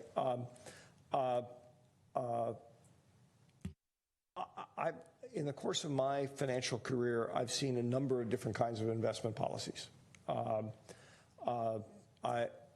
guess what I'm saying is it's almost like whether they need to go out and do that or whether they think they have enough that they can draft. I mean, Brian has had experience in doing this, to draft some language that we can sign off on and say that is acceptable to us. Okay. I'd be fine with the latter. I'm not, I don't, in other words, I don't want to require them to go out and hire an investment manager at this point. I do want them to tell me how they plan on directing, at some level, the management of their investment. I mean, the city actually took a stand at that in the draft agreement that they put together. It's an approach that it mirrors what the city does in the case of a foundation. Even I know that that's not something that I would want I'd expect the foundation to come back. So I'm looking to hear what the foundation has to say, and it's sort of up to them to convince us that that is a reasonable thing. Okay. So is that people okay? I'm good with that. Okay. Yeah. All right. And then. If I may, just one clarifying question, because you keep saying when this comes back to you, and we weren't anticipating this coming back to you. We were anticipating getting the direction tonight so that I could have the staff finalize the agreement and we'd be done. I think it needs to come back to us. Okay, that's why I wanted to clarify it. No, that's fine. And let's make sure, that's why I said I think we tonight need to give you direction. Okay. And Jessica, I think you and Brian have indicated to me it's not your preference, but you can live with that. Is there anybody else on the council who either wants to see it come back like Adam and I do, or doesn't want to see it come back and wants? I would like to see it come back. I think there's enough discussion. Make it unanimous. Yeah, that was my thought all along. Okay. Good point, Jeff. So the other point I made, and I expect that there may be more significant differences on this one, has to do with what's the council's position on protecting the corpus of the $2 million check. You know, I said that I'm actually somewhat flexible about that. I don't want to see the money wasted. I like the idea of being able to claw it back if things go in the basket. But other people may feel very differently about that. I think that's something else we need to decide, because that clearly is going to define for staff and the foundation what they're going to have to write down on a piece of paper. So how do people feel about that? Well, I think part of my hesitation is that I'm always thinking short-term, mid-term, long-term, and I think there's a period of getting established, basically of proving yourselves, and I think that the conservative approach is to be a little bit tighter in the beginning until we see some real organizational structure and start to see this evolve and start to see fundraising and that sort of thing.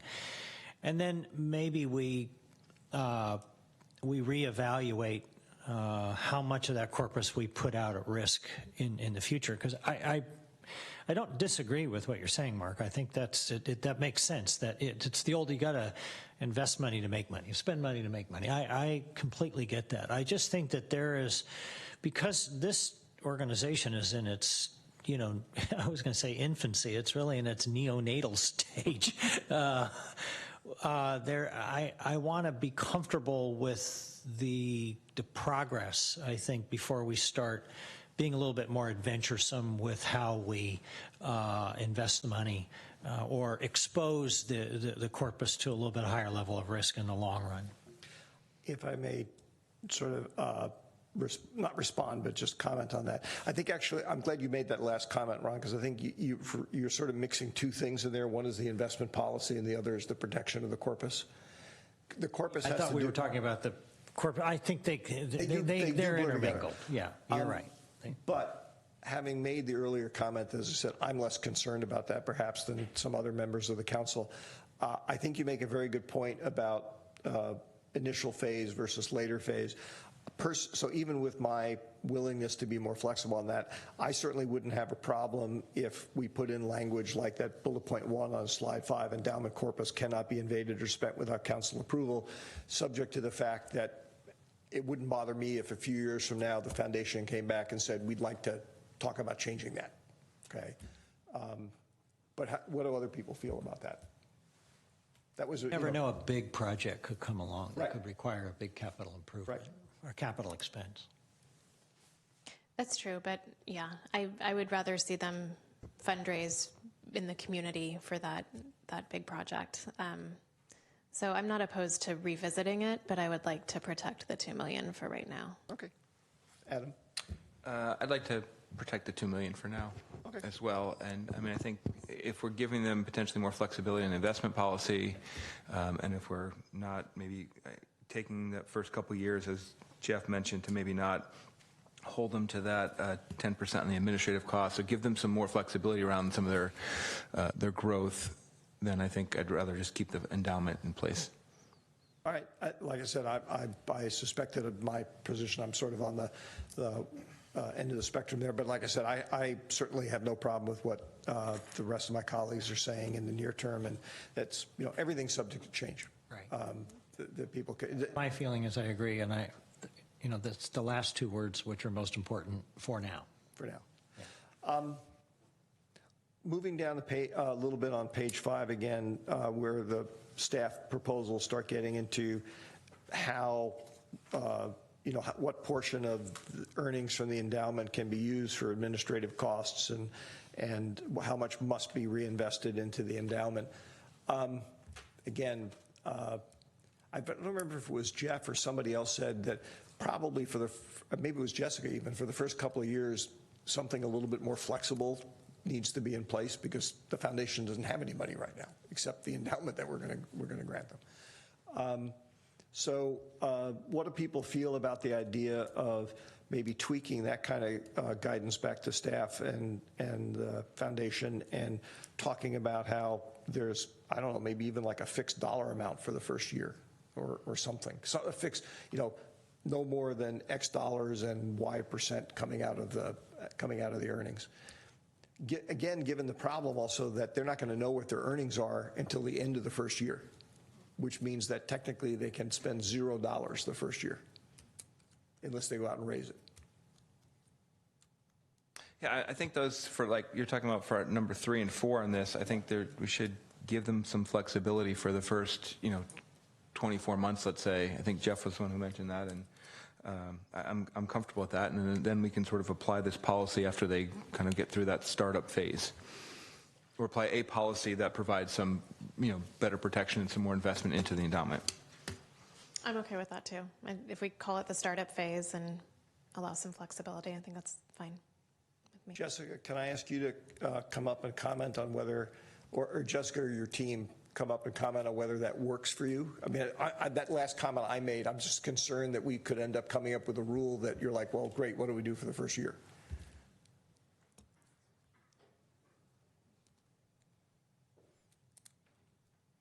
That was a good example of nonverbal communication. You all looked at each other and then they said, no, it's your turn.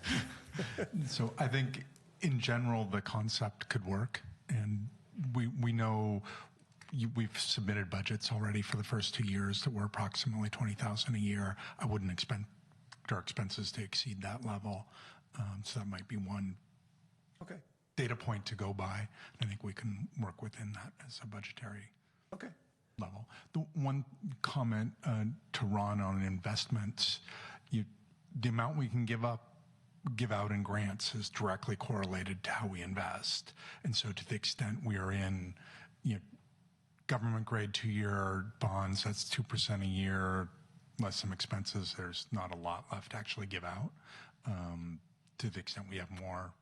And so thinking through in early years what we might be able to use for grants, that maybe there's an amount that you'll allow to set aside that could be temporarily at least invading into a small portion of the corpus that hopefully to grow out of, particularly if we happen to have a negative year in the market in year 1. I'm not sure exactly how we would address it otherwise. I certainly don't have a problem with that, but that's probably a detail that work out. I was actually going to make one of my typically facetious comments about, have I got a great investment opportunity for you?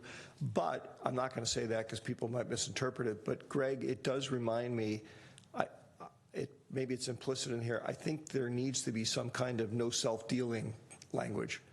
In other words, I would be concerned, I'm not saying you guys would do this, I'd be concerned if the foundation started investing in some of the companies founded by their board members, okay?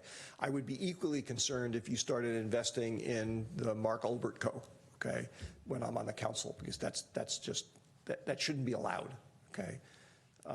Greg, is that something we can do? I think they have a policy already, as I recall. Our investment policy is far more restrictive to the point we're not allowed to invest in any individual securities.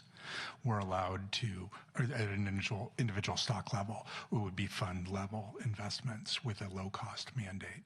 I'm glad to hear that. I'll just, again, leave you guys to think about, again, the sort of no self-dealing thing. That's sort of a separate class of things as opposed to class of investments. I think there was sort of general sense about the administrative cost stuff, which we sort of touched on a little bit here. The first couple of years may be different to be worked out. What else? Can we, Crystal, could you put up slide 7, please? The awarding of grants. There was some discussion about this, as I recall, when we were doing the Q&A. 7B, where it talks about grants should be awarded to those projects and programs serving the greatest number of San Carlos residents. There's some similar language elsewhere on one of the other slides. When I saw that, I made a note that I've been on the philanthropic subcommittee for several years. We don't even do that. And it's not because we ignore it. It's just that as a practical matter, we have almost no way of calculating what that was, and it's sort of trying to substitute a mathematical formula for judgment, which isn't usually a good thing to do. So I don't know how other people feel. I wouldn't mind language that said, you know, should be awarded to projects and programs that serve the San Carlos community broadly, or its interests broadly, or something like that. But trying to say it should go to the greatest number, I think it would run afoul so it would prevent some really good things from happening. Do you think 7A would cover what you're hoping to accomplish? Yeah, actually, you mean like striking 7B and just leave it? Yeah, actually. We would do that. That's what I would suggest. I would be fine with that. Okay, that's, wow, unanimous again. How about that? Let's see. You've got the covered with legislation, voting drives and stuff. Oh yeah, it was on slide 8, 7G, where it talks grant applications should be ranked by. My comment there, and maybe this is what staff meant by ranked. Ranked always implies to me that you're doing some kind of mathematical analysis. I would say that those are all factors that ought to be considered.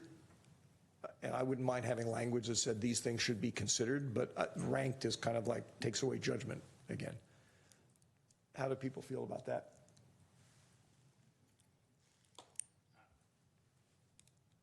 Well, you may be fine with what's here. That's okay. We're just talking about it. I don't have a feeling about it either way.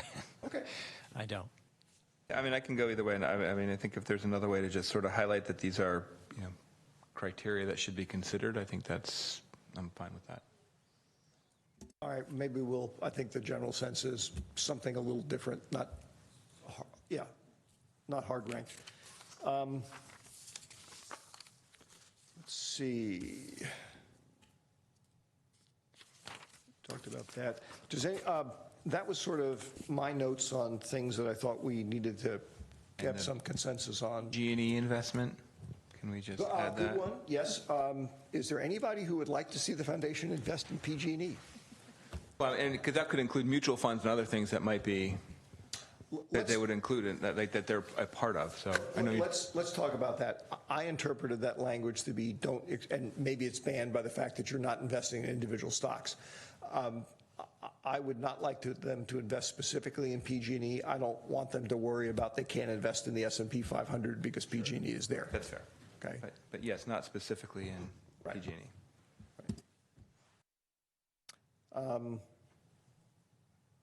Although maybe we should allow them to invest in the marketing and communications and government affairs portion of PG&E, because that's the one part of that organization that does a stellar job.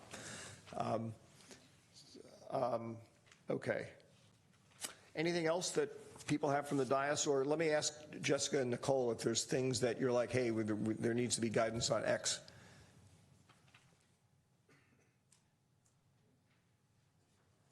Jeff, Craig, anything else? No, I think we've got a good job. I think we've got enough to finalize this. So we'll try to, I'd like to bring this back. I'd like to get this taken care of. So I'll probably put this on the next agenda.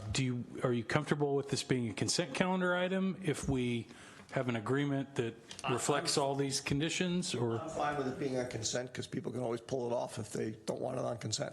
Okay. Is that okay with everybody else? I mean, I think we've discussed this quite a bit. Okay. Yeah, that's fine. All right. Great. Well, good job. Thank you, everybody. And by the way, really looking forward to seeing you guys succeed. Okay. I mean, I don't know if I said this before in some of our earlier discussions. I still routinely kick myself metaphorically because it was Cameron who brought up this idea. Not because there's anything wrong with Cameron bringing it up, but just when I was on the school board, one of the enormous assets that the school district had that the city never had was a foundation. Because you guys can do so much to help educate people and get people to understand what's going on that we can't really do. So go forth and prosper. All right, I think that's the last item on the agenda. Yes, Ron, you can go ahead and whack the gavel. Go ahead. Oh, okay. We are adjourned.